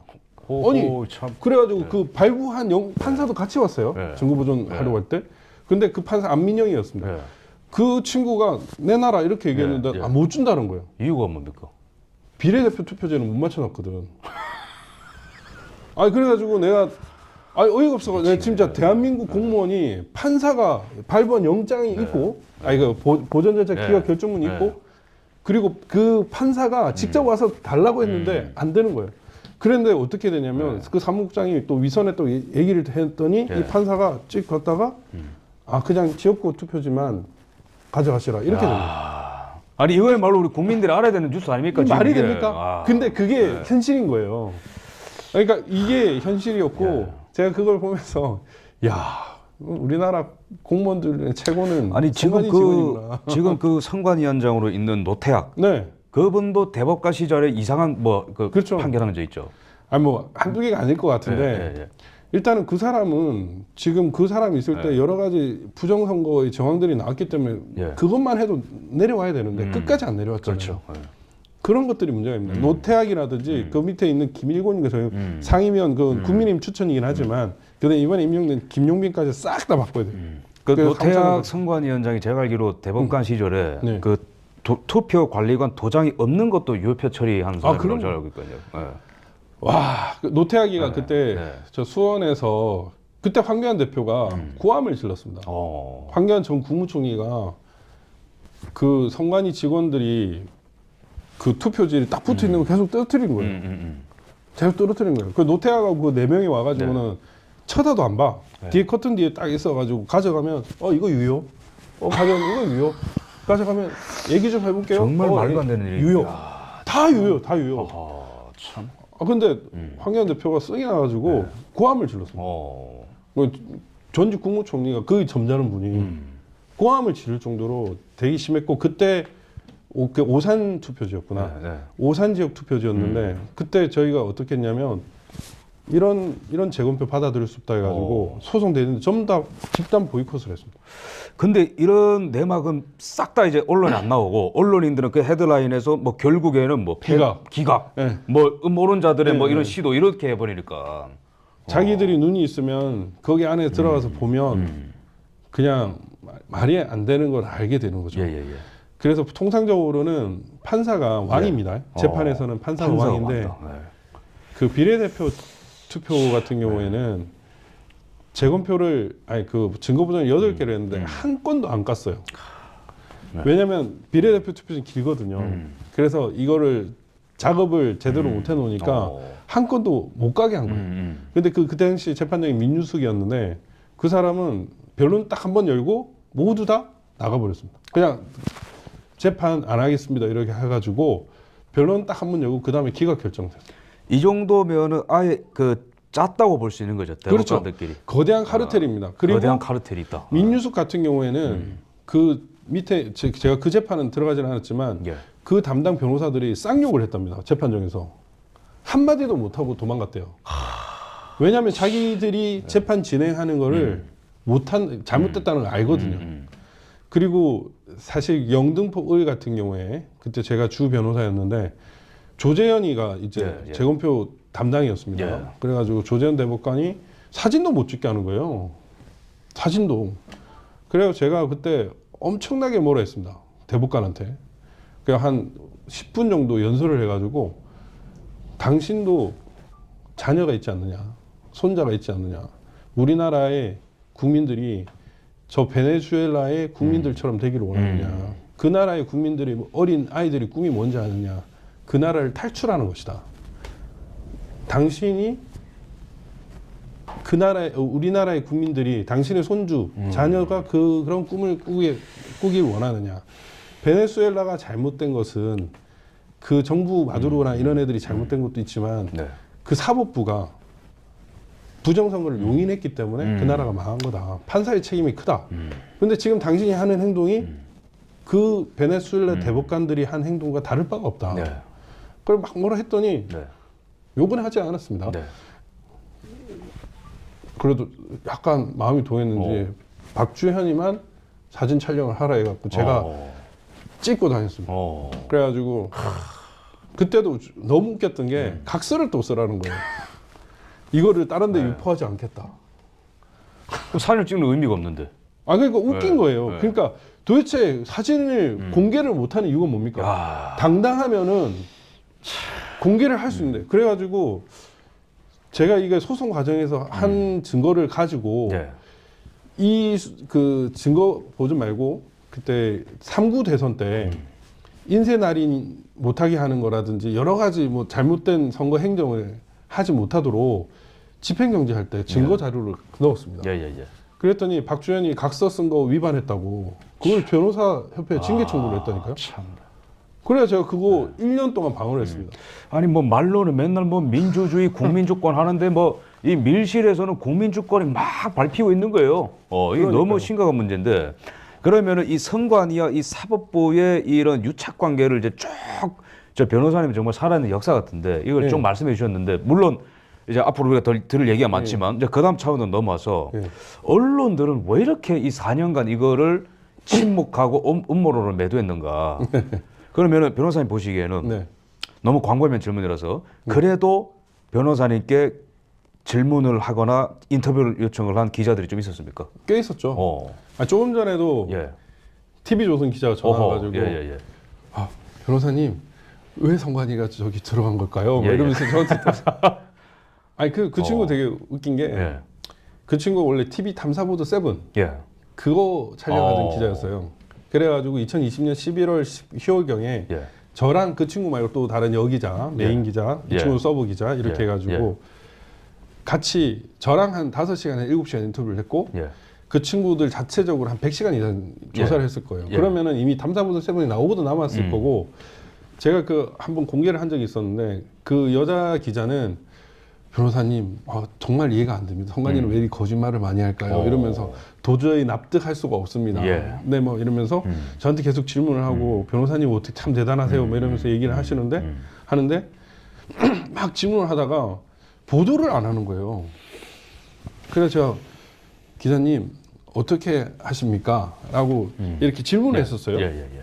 저기 다 있는데 그랬더니 당분간 보류입니다. 이렇게 얘기를 하는 거예요. 예. 그래가지고 근데 이 조금 전에 전화 왔던 예. 이 친구가 예. 사실은 작년에 그 국정원 포렌식 결과가 나왔을 때 저한테 어허. 연락이 왔었어요. 예. 그래 와가지고 변호사님 말씀이 다 맞았습니다. 저도 이제 뛰어들겠습니다. 이렇게 얘기를 하는 거예요. 그랬는데 또 갑자기 안 해. 도대체 그래 이번에 또 말하라고 갔을 때도 예. 연락이 왔어요. 예. 변호사님 참 예. 대단하시네. 말하라고 예. 어떻게 하시는? 이제 트럼프 됐으니까 예. 부정선거 좀 하라고. 이랬는데 뭔가 계속 누르는 사람이 있나 봐요.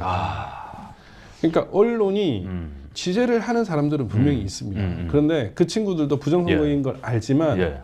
위에서 하지 예. 말라면은 예. 못하는 거예요. 그러니까 저는 좀 답답해서 제가 사실 2021년인가 하도 답답해가지고 네. 내가 공수처 검사가 돼가지고 예. 위에 뭘 하든 나쁜 놈들 일단 잡아 족쳐버리겠다 이런 생각으로 이제 공수처 검사 지원을 했었어요. 예. 근데 저를 안 뽑아주더라고. 근데 사실은 제가 원서하면 다 됐거든요. 근데 저랑 같이 특별감찰관실에 근무했던 사람 지금 부장검사고 그래야 또 밑에 있던 팀장들은 거기 지금 수사관, 뭐 예. 서기관도 있고 예. 사무관도 있네. 예. 그런데 일단 제 목적을 알았고 그 김준욱이나 이런 애들이 제가 어떤 놈인지 알기 때문에 안 뽑은 것 같긴 한데 아니 근데도 이렇게 막 찔러보는 게 진짜 사명감 아니면은 그렇죠. 안 되는 것 같은데. 근데 진짜. 지금은 예. 사실 공직에 들어가면 큰일 날 것 같아요. 그 배고파 예. 죽을 것 같아서 예. 애도 드리고 이래가지고 걱정인데 그 야, 당시에는 근데 정말 우리가 큰 빚을 지고 있는 것 같습니다, 변호사님. 예. 제가 그때 이제 느낀 거는 이제 한 명의 수사관, 한 명의 검사만 예. 제대로 된 마인드를 가지고 있으면 이거 밝힐 수 있거든요. 예. 그러니까 누가 위에서 뭐라 하든 굴하지 않고 저 새끼 나쁜 놈이니까 잡아야 됩니다. 이런 사람만 있으면 되는데 우리 한국 사회에서 그런 사람들을 기르는 교육을 안 하는 것 같아요.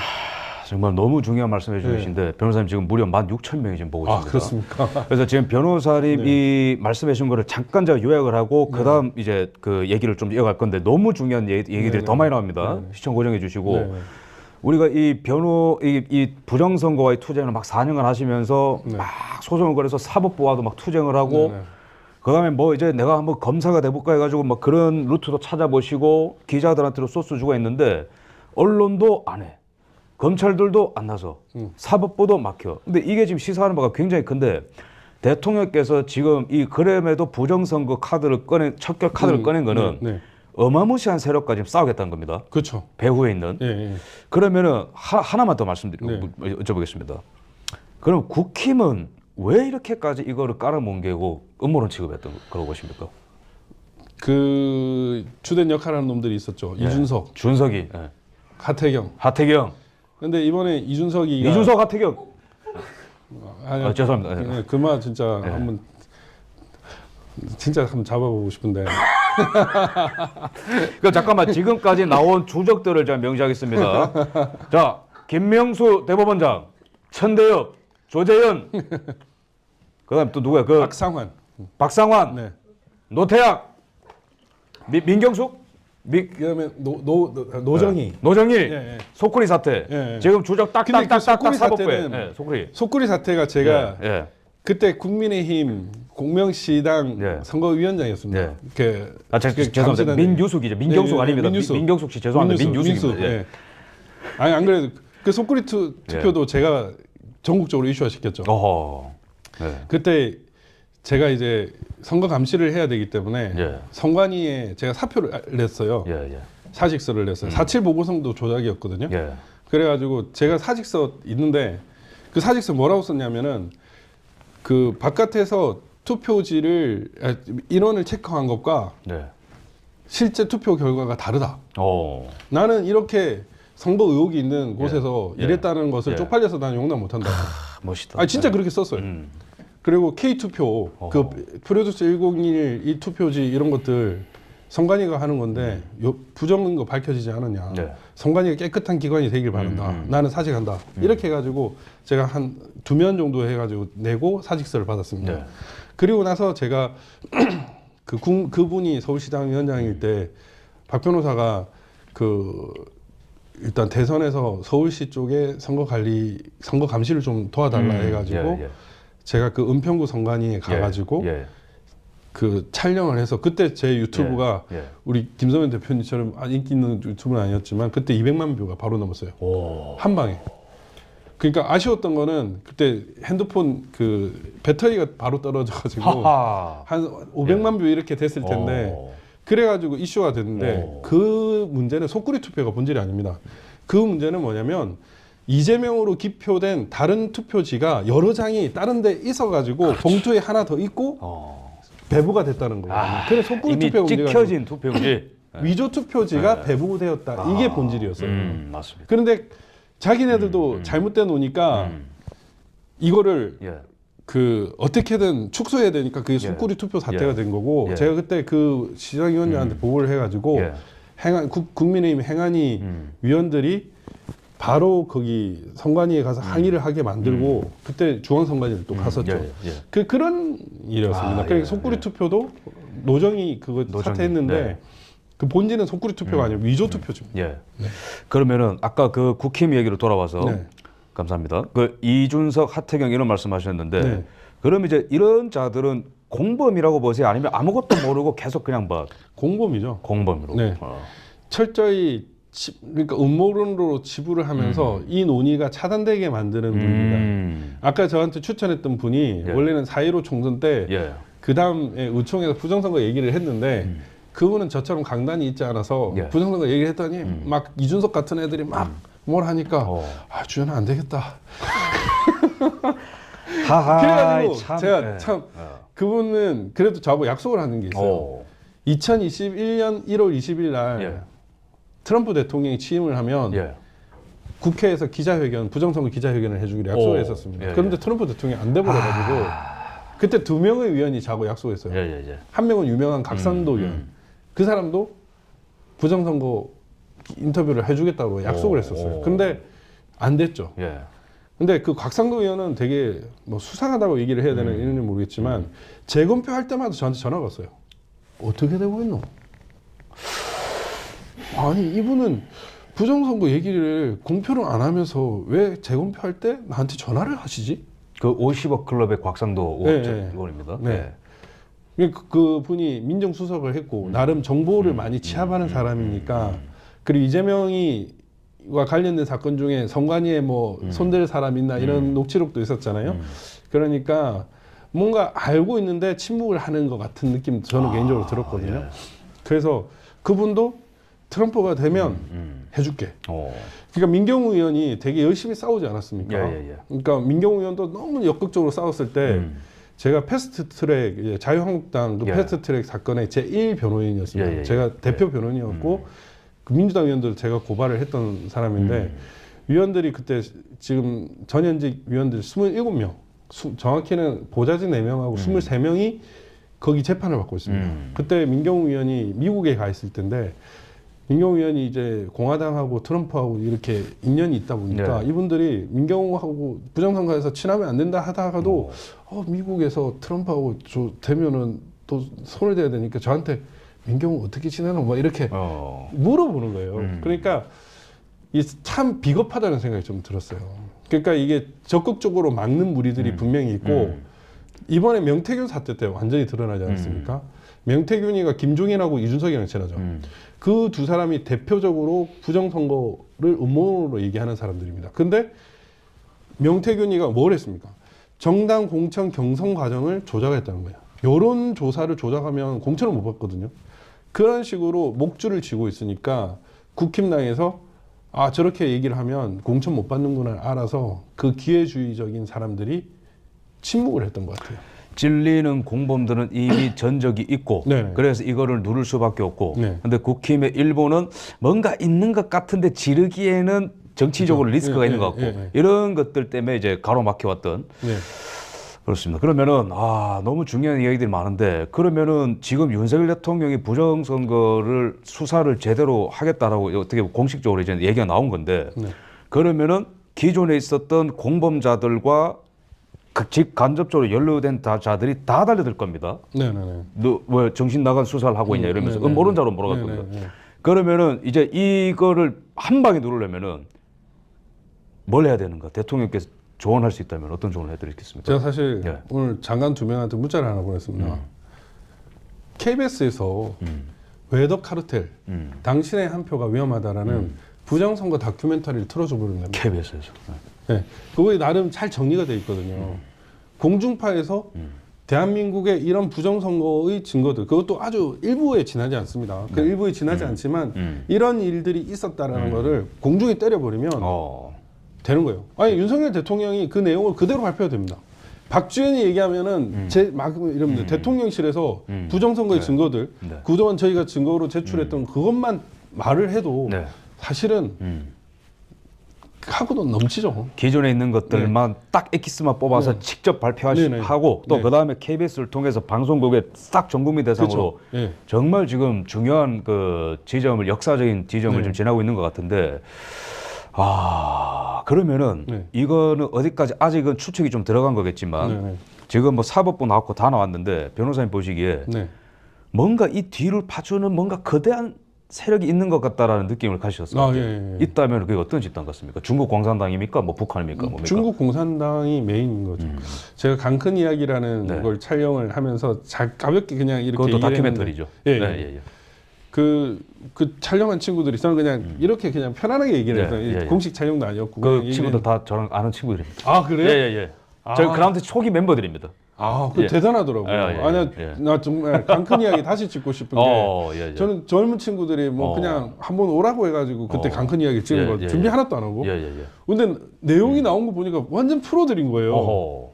우와, 이런 프로페셔널이 있었구나라는 생각이 되게 놀랐는데 어쨌든 그때 제가 뭐 이런 말을 했습니다. 우리 한국 사회를 보면 남북의 대결로 많이 보는데 남북의 대결로 보면 이해 안 되는 현상들이 너무 많아요. 그렇지. 근데 중공을 넣어버리면 상당히 이해가 돼요. 거의 뭐 상당 부분이 거의 컴플리트 돼요. 요즘은 이제 미국이나 다른 부분도 넣었지만 우리나라의 부정선거는 중국이 개입되어 있습니다. 중국이 한국을 먹으려고 물론 중국이 대만을 먹으려고 먼저 했는지 한국을 먼저 했는지는 모르겠지만 어쨌든 대만과 한국을 먹으려고 이 선거 제도를 상당히 많이 연구했고 그거를 어떻게 뚫어볼까를 연구한 끝에 이 부정선거를 저지르게 된 거예요. 그게 이제 한국이나 대만을 연구하다 보니까 저기 캐나다나 이 중공 1대1로 1대1로가 부정선거 1대1로입니다. 그리고 해상 1대1로도 있어요. 이런 식으로 친중국가를 만드는데 부정선거를 이용한다라는 거를 이제 이용해야 되겠다고 인지를 한 거예요. 그래서 저는 중국의 핵심이라고 생각해요. 그리고 탄센트 이런 것들이 우리나라의 기업 다 들어가 있죠. 안타깝지만 SK가 중국과 사업을 좀 하고 있죠.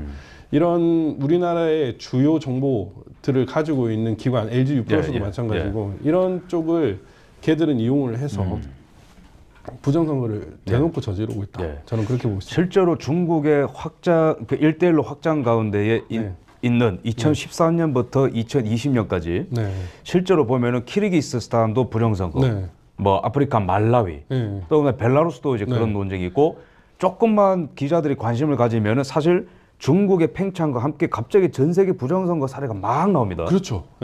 그런데 2020년에는 굉장히 중요한 선거인 우리나라 총선, 미국 대선까지도 코로나를 이용한 싹 그 어떤 중공의 마귀의 손에 들어간. 이것과 관련해서는 나중에 또 변호사님 모시고 중공과 관련해서는 굉장히 딥하게 다루기 때문에 오늘 얘기까지 하면 너무 길어질 것 같고 이제 2부인 미국으로 넘어가겠습니다. 여기서부터 굉장히 중요한 게 나오는데 물 한 모금 마시죠. 지금 뭐 좀 세고 하나 주십시오. 지금 18,000명, 18,000명이 보고 있습니다. 아마 지금 저희가 사실 지금 그 해외 언론사에서도 연락이 지금 오고 있고요. 아, 네네. 지금 이 중요한 내용, 한국의 지금 계엄령 상태에서 한국의 정치 상황을 외신 기자들이 많이 모르더라고요. 그렇죠. 근데 이제 연락이 지금 오고 있습니다. 그래서 네. 지금 다루는 내용들은 이 외신으로도 나갈 가능성이 크고 네. 우리나라에서도 이제 다뤄질 내용들인데 네. 얼마 전에 트럼프 대통령을 만나셨고 네. 마랄라고 플로리다 별장 다녀오셨고 거기가 시팩 행사가 네. 있었습니다. 네. 거기 다녀오셨는데 네. 거기서 누구를 만나셨고 어떤 대화를 나누셨는지 한번 말씀해 주시면 감사하겠습니다. 저는 사실은 제가 외교를 하게 될 줄은 네. 생각도 안 했죠. 네. 사실 제가 나는 외교 쪽을 할 생각이었었으면 영어를 좀 많이 했을 거고 뭐 외고를 가거나 아니면 뭐 외화를 많이 보거나 이랬을 건데 저는 외교를 할 거라는 생각을 한 번도 안 해봤습니다. 외교학과 친구들 좀 알고 이랬는데 네. 그건 너네들 일이고 예. 나는 한국어만 잘하면 된다. 예, 예, 예. 뭐 이런 정도 가벼운 뭐 일상어 정도 그 정도만 하면 된다 이런 생각을 했는데 이 부정선거를 하다 보니까 이 계속 장벽이 막혔잖아요. 대통령실까지. 예. 제가 윤석열 대통령을 만나본 적은 없지만 네. 만날 수 있어 못 만나가지고 좀 아쉬웠어요. 예. 그래서 어떻게 해서 한번 만나가지고 멱살을 잡아볼까 이런 생각도 했었는데 근데 하다 보니까 진짜 플로리다 마라라고까지 네, 가서 예. 한국의 부정선거를 얘기를 하게 됐어요. 오. 그러니까 야 이게 뭐냐 이런 생각이 들 정도로 되게 신기하다는 생각을 했었는데 제가 이제 K시팩의 대표가 됐습니다. 예. 그리고 7월달에 프레드 플라이츠하고 스티브 예이츠를 상대로 브리핑을 했었죠. 네, 그 중에 한 분은 트럼프 일기 때 그 NSC에 네네. 있었던 분이죠. 그렇죠. 네. 안보 회의. 네. 한 분은 CIA 출신이고 네, 네. CIA 출신입니다. 한 분은. 네. 제가 뭐 한국 국정원 직원들은 제가 특감실에서 밑에 있었고 좀 그래서 좀 아는데 미국 정보기관을 제가 만날 일이 있다고 태어나 생각을 해봤겠습니까? 예, 예, 그런데 그렇게 브리핑도 하고 또 뭐 4년 전에 워싱턴 기자회견 뭐 있어가지고 저는 이제 국내에서 발표를 하긴 했지만 사실 그런 기회가 전혀 없을 거라고 생각을 했는데 뭐 어떻게 해야 된다 이렇게 하다 보니까 예. 이제 미국하고 연이 닿아가지고 이제 K시팩 대표가 됐고요. 네. 그리고 이제 미국으로 플로리다 마라라고로 이제 초청을 받아서 가게 됐습니다. 네. 그래서 뭐 미국도 한 번 저는 밟아본 적이 없어요. 오. 괌 말고는. 오. 괌은 여러 번 갔었는데 미국을 밟아본 적이 없었는데 이번에 이제 뭐 비행기 값도 주고 호텔비도 주니까 오. 그냥 저는 가겠습니다라고 예. 얘기해서 가서 이제 만났죠. 사람들 예. 많이 만났는데 처음에는 이 사람들이 그냥 뭐 누가 있겠노 뭐 이런 생각으로 갔는데 이게 다 어마어마한 사람들이더라고요. 야, 진짜 좀 근데 이제 제가 뭐 예를 들면 뭐 매튜 휘테커, 네. 예, 뭐 라마스와미, 비백 라마스와미. 네. 예. 저는 처음에 그다음에 그 하비에르 말레이 아르헨티나 대통령, 예, 일론 머스크도 왔습니까? 이런 모습은 시팩 행사에는 안 왔고. 네. 그러니까 이게 AFPI 모임이 있었고 네. 그 다음날 시팩 인베스터스 서밋이 있었는데 AFPI는 참고로 미국 우선주의 정책 연구소고 이 부정선거 연구로 굉장히 유명합니다. 또 네. 이제 친트럼프 성향이고요. 친트럼프고 또 미국 시민권자만 받았습니다. 거기에 이제 일론 머스크가 그때는 거기 있었고 여기서는 이제 그런 건 아니었고 어쨌든 대단한 사람들이에요. 네. 이제 사실 인적 사항을 좀 다 확인했으면 요 옆에 테이블도 대단한 사람인 것 같고 저 옆에 테이블 사람도 다 대단한 사람. 한 장소에서 보기 힘든 사람들 다 네, 왔네요. 네. 네. 그러니까 사실 제가 한국에서 어떤 사람을 만나도 이 사람들을 이런 급을 못 만날 수도 있겠다는 생각이 좀 들 정도의 대단한 사람들이 옆에 있었던 것 같아요. 그런데 그 예를 들면은 또 공산당이 공화당의 중앙위원장 마이클 와트리 이런 사람도 있었고. 그러니까 제가 처음에는 누가 옵니까 이랬을 때 그냥 돈 많은 백인들이 옵니다라고 얘기를 하더라고요. 그래가지고 그게 아니었습니다 이게. 그래서 뭐 그냥 뭐 고든창이나 우리가 본격 매슈랩 이런 분들도 있었는데 매슈랩은 너무 친해가지고 친하게 대응을 해서 시팩 회장님이시죠. 네. 근데 그게 저는 처음에는 그냥 친구 같았거든요. 그냥 막 반갑다 모르고 이제 한국에서 할 일이 많겠네요 이렇게 얘기를 하던데 그게 제가 조금 부끄럽지만 그분이 그 영어를 그렇게 직설적으로 표현을 안 했어요. 뭔가 한국에서 할 일이 뭐 있을 겁니다를 약간 비유적으로 얘기를 했는데 제가 순간 그거를 잘 못 캐치를 해가지고 옆에 분한테 저거 뭐라고 얘기를 했습니까? 라고 물어봤을 텐데 그때 제가 스몰 토크를 못하니까 이게 진짜 너무 화가 나는구나 하는 생각이 들었지만 어쨌든 매슈랩 같은 경우에는 뭐 악수한 사진도 많고 뭐 이런 제가 사진을 원래 잘 안 찍거든요. 근데 이제 그런 사진도 있고 이럴 정도로 친하게 뭐 이런저런 얘기를 하게끔 편했고 주로 그 사람들이 거기서 대화하던 테마가 뭔가요? 부정선거? 그러니까 제가 진짜 후회되는 게 뭐냐면 저는 부정선거를 처음에 알리려고 갔거든요. 근데 미국 공화당 사람들은 부정선거를 모르는 사람이 없는 것 같더라고요. 다 이미 알고 있다.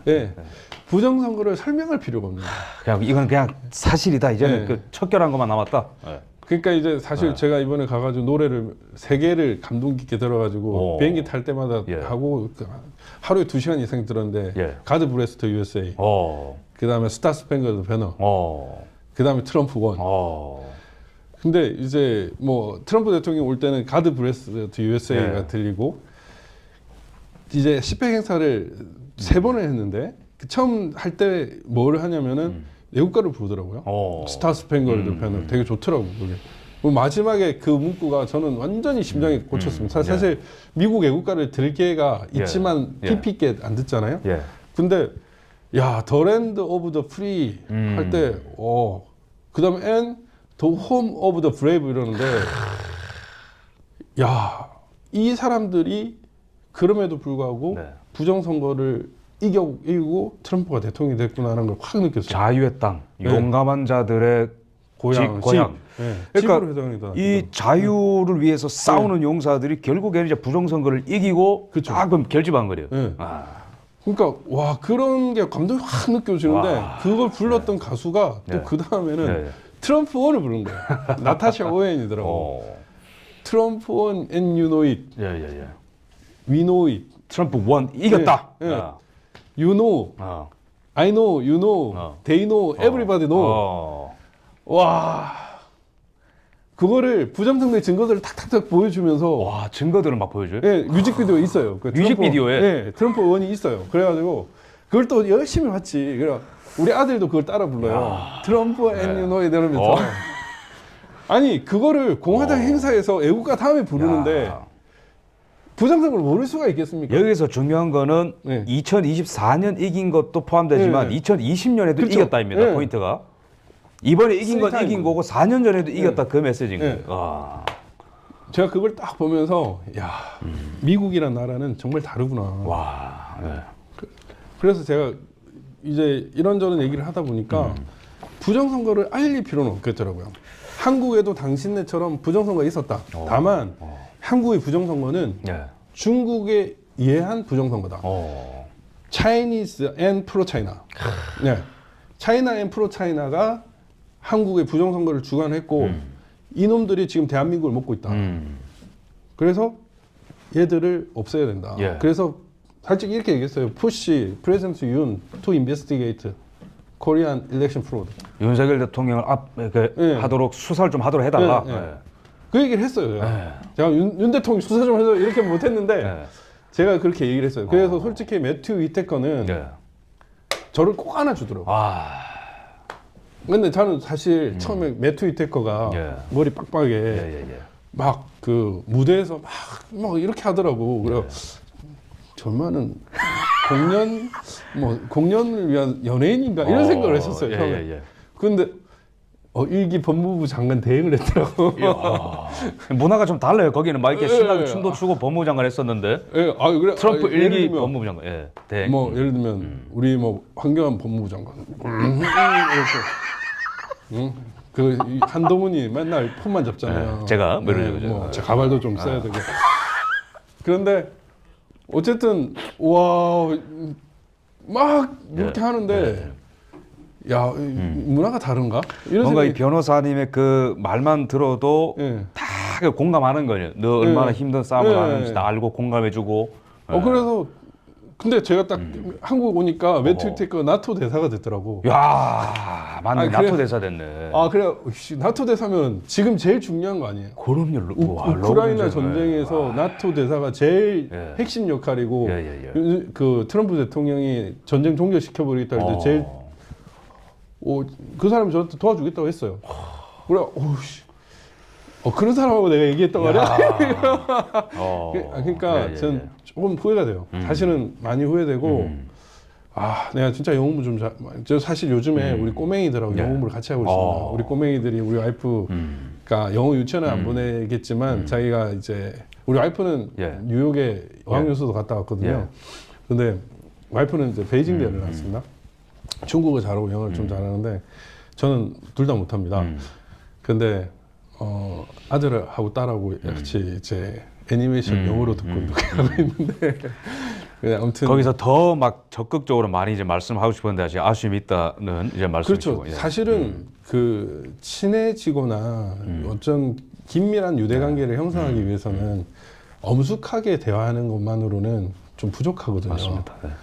근데 그 타이밍에 딱딱 맞는 유머나 위트를 사용해야 좋을 텐데 맞습니다. 그걸 못하는 게 좀 후회되고 그래서 제가 미국 친구들한테 되게 감명 깊었던 거는 제가 사실 일론 머스크 오면 질문하고 싶은데 일론 머스크 안 오고 비벡 라마스와미가 왔어요. 이번에 정부 효율성위원회의 장관이 굉장히 중요한 인물입니다.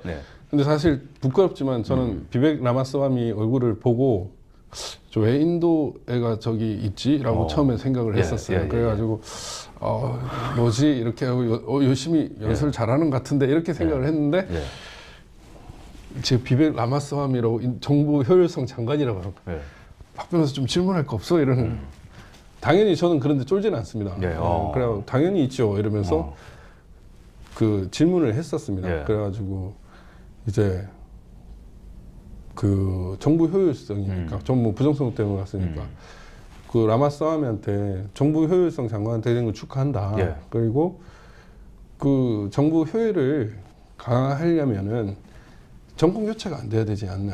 제가 여기 와가지고 되게 미국인들이 부정선거에 대해서 모두 이렇게 상당한 수준의 인식을 하면 되게 놀랐는데 부정선거를 계속 놔두고는 이 정권 교체 위험이 있으면 정부 효율 자체가 맞습니다. 떨어진다. 어떻게 할 거냐라고 질문했죠. 그래가지고 뭐 얘기를 하더라고요. 되게 유창하게. 그래서 제가 그 AI 통역기 딱 넣으면서 듣고 있었습니다. 그런데 그 뭐 라마스와미 그것도 좋았지만 그 질문을 한 거를 다른 백인 친구들이 그걸 딱 좋게 받아들이더라고요. 저 코리안이 굉장히 중요한 포인트를 짚었다 이거지. 코리안이 아까 딱 저녁 때 와가 옆에서 아까 질문 되게 잘하더라. 되게 좋더라 이러는 거예요. 그래? 그래? 그런 생각이 들어가지고 사실 그렇게 반겼을 때는 이 친구는 내 친구가 될 수 있는 친구거든요. 한국이었으면은 벌써 뭐 밥도 몇 번 먹었을 차인데. 진짜 근데 I'm a baby in English 저는 conversation. 근데 너무 중요한 그 민간 외교를 하셨다고 보는 게 어쨌든 미국의 차기 정권을 이끌어갈 최고의 인사이드들이 모인 나토 이 대사와 그 다음에 비벡 라마스와미 트럼프와 이제 이런 분들이 있는 곳에 한국에도 이렇게 부정선거에 대해서 치열하게 진지하게 싸우고 있다는 사람이 있다는 걸 알렸고 그게 왜 중요하냐면은 트럼프 2기의 핵심 테마는 반중이지만은 그것의 코어는 사실 부정선거입니다. 그렇죠. 척결입니다. 근데 거기에 이제 싱크를 딱 맞추는 어떤 민간 외교 활동을 저는 했다고 보거든요. 굉장히 지금 너무 중요한 일이고 제가 지금 너무 궁금한 게 이번에 트럼프 대통령의 당선이 윤석열 대통령으로 하여금 부정선거 수사를 해도 되겠다라고 결정할 만큼 뭔가 좀 영향을 줬다고 보십니까?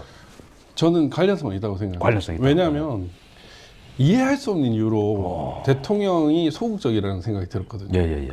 아니 국정원장을 두드리고 대통령 수석을 두드렸는데 반응을 안 해? 이게 좀 이상하잖아요.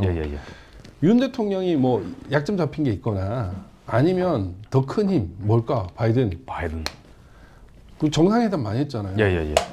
그래서 프레지던트 윤 그래서 돈 스탑 돈 인베스티게이터 뭐 이렇게 했을 수도 있는 거고 아니면 실무진끼리 부정선거는 우리의 아킬레스건이기 때문에 하지 말아라고 이야기를 했을 수도 있다고 생각을 해요.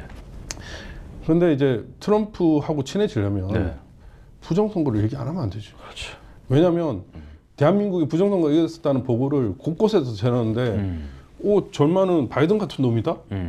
그러면 트럼프가 친구가 될 수 있겠어요? 신뢰관계 아웃이죠. 형성이 안 되죠. 뭐. 그러니까 사실 이번에 저처럼 영어를 그냥 베이비처럼 하는 사람도 가지만 최원목 의장 같은 예. 경우에는 우리나라의 정통 외교관이거든요. 최원목 교수님이고 예, 이대로스쿨 교수고 네, 네, 네. 그분은 주미 대사 밑에 허허. 그 사무관을 하셨기 때문에 예. 핵심 외교관이에요. 와이프도 원래 외교관이셨고 자녀도 미국에 있고 예. 그러니까 그런 예. 분이기 때문에 이게 된단 말이에요. 예. 그리고 또 2개의 사안을 트럼프 대통령 측에 전달했습니다. 예. 그렇게 했기 때문에 한국에 부정선거가 일어난다는 얘기는 안 할 수가 없는 거예요. 그렇죠. 모를 수가 없습니다. 그리고 뭐 예를 들면 제가 그 프레드 플라이츠한테도 네. 막 그때 1시간 반 이렇게 네. 같이 있었는데 네. 얘기를 했어요. 아니 4년 전에 분명히 경고했고 얘기했다. 예. 그때 왜 안 했냐? 근데 프레드 플라이츠가 미국 대선 때. 네, 예. 2020년에 20년 미국 대선 때. 그때 보고를 받았다는 거예요. 근데 그때 진지하지 못했다. 아. 진지하지 못했고, 근데 이번에는 다를 것이다라고 하더라고. 오. 진짜지. 야. 왜냐하면 예. 저한테도 트럼프의 당선이 되게 중요한 문제거든요. 그렇죠. 이게 미국의 대통령이 누가 되느냐, 트럼프가 대통령이 되면 한국의 지형도 바뀔 거라는 확신이 있었기 때문에 졸제 또 바이든이 되거나 해리스가 돼버리면 예. 그냥 또 이게 바보가 되는 예. 거예요.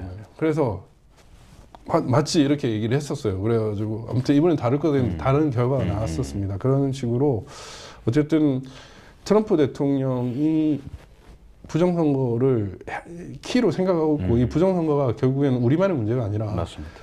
중국과 친중파가 한국에 작업한 거예요. 맞습니다. 왜냐하면 사드 설치하는 것만으로도 막 경을 일으키는 놈들인데 지금 친중파로 장악을 해야 된다는 판단을 한 거 아니에요. 저는 트럼프 대통령이 주한미군 철수 아니면 주한미군 체류비로 올리겠다고 얘기를 하는데 딜을 하면 충분히 된다고 생각합니다. 외교는 그것 때문에 하는 거거든요. 한국에 예를 들면 이태원에서 주한미군 용산에 나가면서 이태원이 되게 낮아지지 않았습니까? 한국에 예를 들면 서해안을 미군 군사기지가 다 들어올 수 있게끔 한다든지 뭐 칠함대 주둔지를 제주도로 만든다든지 뭐 미군들이 한국에 여러 조선소를 쓸 수 있게끔 환경을 조성한다든지 이러면은 우리나라한테 결코 손해보는 장사가 아니라고 생각하거든요. 그런 식으로 조율을 하면 되는 문제이기 때문에 그 좀 편하게 그 접근을 할 수 있는 거예요. 우리 1차원적으로 주둔비 올리니까 트럼프는 나빠. 이거는 초등학교 그거를 초월하는 너무나 중요한 관계라는 그렇죠. 거죠. 변호사님, 제가 그 어떤 기사를 보니까 변호사님께서 그 트럼프 대통령의 최측근들이 올해 여름에 한국을 다녀갔고 변호사님으로부터 부정선거 방지 대책에 대해서 노하우를 듣고 갔다. 어떤 말씀들 좀 해주셨습니까? 그러니까 한국의 부정선거 이런 부분을 얘기를 했고 이게 미국하고 똑같다고 얘기를 했습니다. 어차피 똑같아. 보팅 머신 장난치는 거, 선거 명부 조작하는 거, 투표지 집어넣는 거, 우편 투표 장난치는 거, 다 그래. 그 감시 사각지대가 없도록. 그러니까 이게 뭐 저희 말을 듣고 트럼프 대통령이 한지는 모르겠지만 부정선거 방지대 같은 거를 조직을 제대로 해야 된다. 그리고 경찰력을 최대한 동원해야 된다. 보방대 경찰력.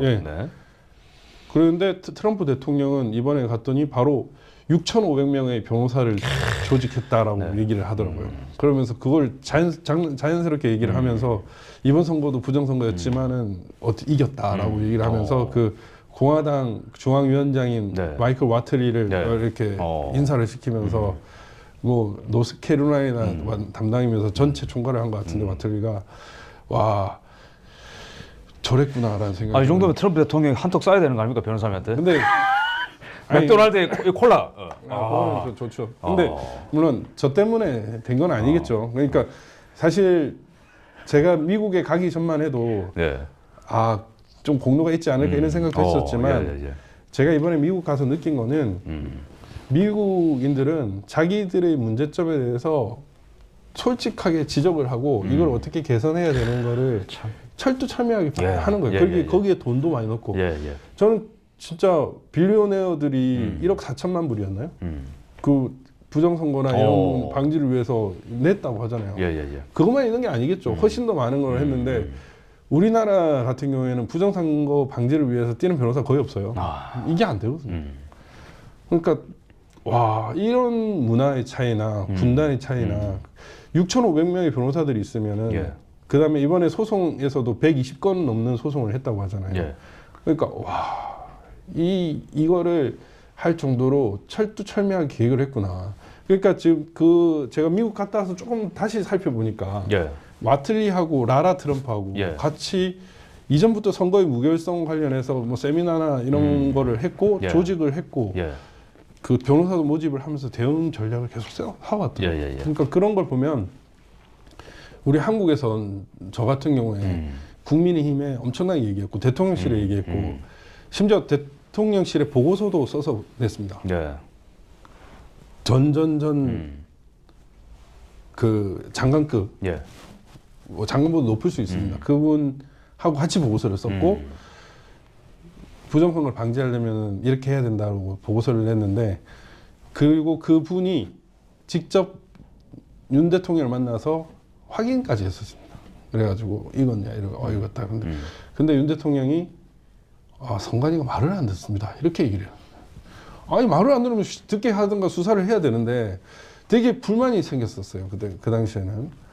근데 그 정도로 했고 어떤 뭔가 문제가 있으면 우리나라는 회피를 하거나 눌러버리는데 미국은 솔직하게 그 문제를 얘기를 하고 그 문제를 막기 위해서 돈도 인력도 투여를 하고 조직도 하고 이런 게 너무 달랐습니다. 저는 4년 전에는 솔직히 미국 부정선거 때문에 지는 걸 보고 야 미국이라는 나라도 진짜 별거 없네. 뭐 땅덩어리만 크고 사람들 많고 그렇지만 뭐 우리 한국이랑 뭐 도친겠지 이런 생각을 했는데 4년 뒤에 미국은 그걸 완전히 극복하고 이겨냈지 않았습니까? 그것도 트럼프라는 정말 훌륭한 리더가 트럼프와 트럼프의 아이들이더라고요. 그냥 뭐 직계 귀속들만이 아니라 마이클 존슨도 있었고 뭐 라마스와미 이런 애들 뭐 비백스 그 마찬가지고 매튜도 마찬가지고 이런 친구들이 다 트럼프예요.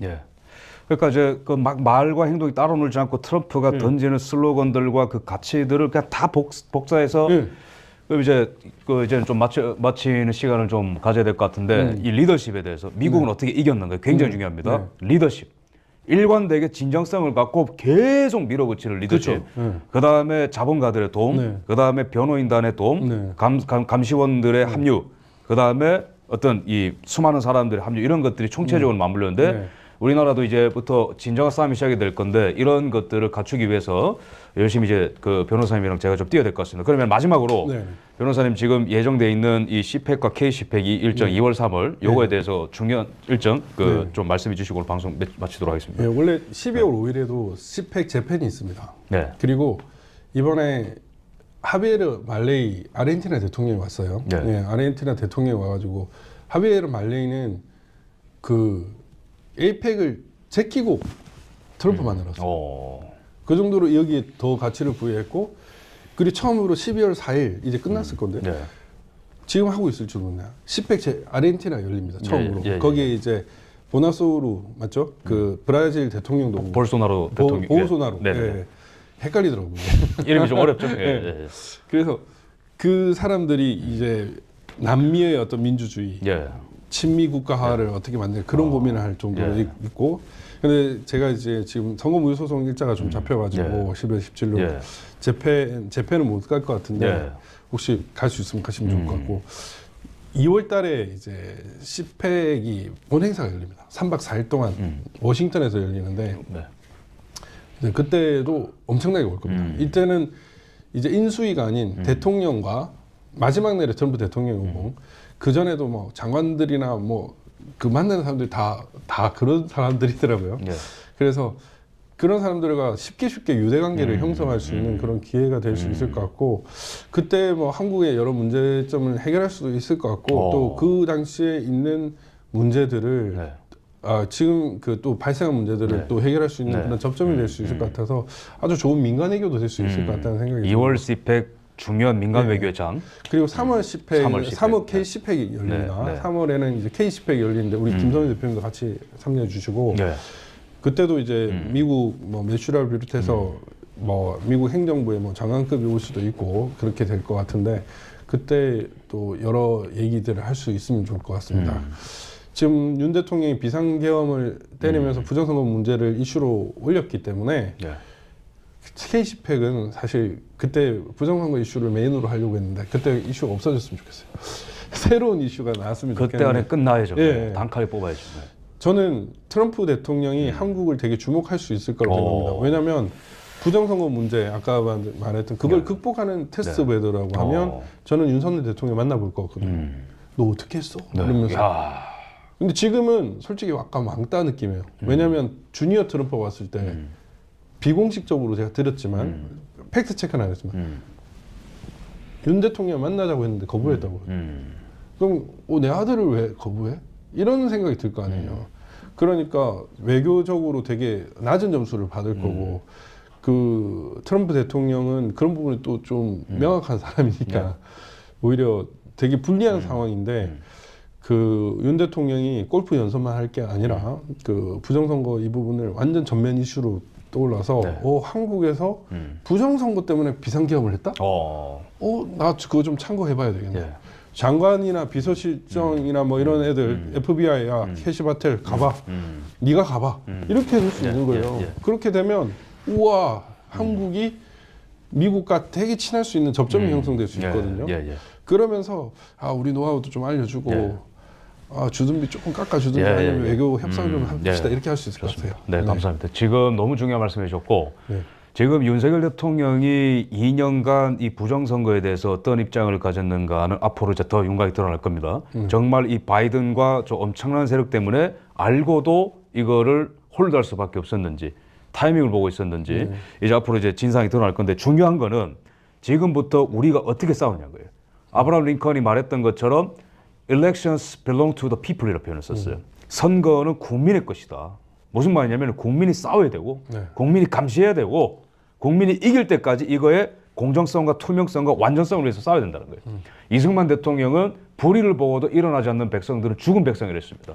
그래서 이제는 윤석열 대통령이 칼을 빼들었고 미국의 트럼프가 주목을 할 것이고 이건 이제는 국제사회의 엄청난 파장으로 지금 메시지가 던져진 거예요. 그렇죠. 자유국가 중에 대표적인 대한민국의 부정선거가 있어서 대한민국의 대통령이 칼을 뺐다. 여기에 이제는 우리가 뭘 해야 되냐면 지켜봐야 되는 게 아니고 함께 싸워줘야 되는 거예요. 함께 목소리를 내주고 동일한 목소리를 내주고 여기에 진정한 대한민국의 성공과 자유와 민주화가 있다. 이걸 위해서 여러분들 힘을 모아주셔야 됩니다. 앞으로 이 투쟁을 위해서 여러분들 같이 해주시고 이 투쟁을 오랫동안 일관되게 사명감을 갖고 싸워주신 박주현 변호사님께 박수 한번 쳐주십시오. 감사합니다. 우리 시청자분들도 다 박수 쳐주시고 우리 박주현 변호사님 행보 주목해 주시고 많이들 후원해 주시고 함께 자리에 어떤 이벤트를 열든 간에 그리고 유튜브 있습니다. 박주현 변호사님 유튜브에 박주현 변호사라고 치면 나옵니까? 치면은 가서 구독해 주시고 거기에 중요한 자료가 너무 많으니까 가서 구독해 주시고 주변에 다 퍼날려 주십시오. 오늘 시청해 주셔서 너무 감사하고 또 다음에 또 한번 또 모셔보도록 하겠습니다. 감사합니다. 수고하셨습니다. 네. 감사합니다. 감사합니다.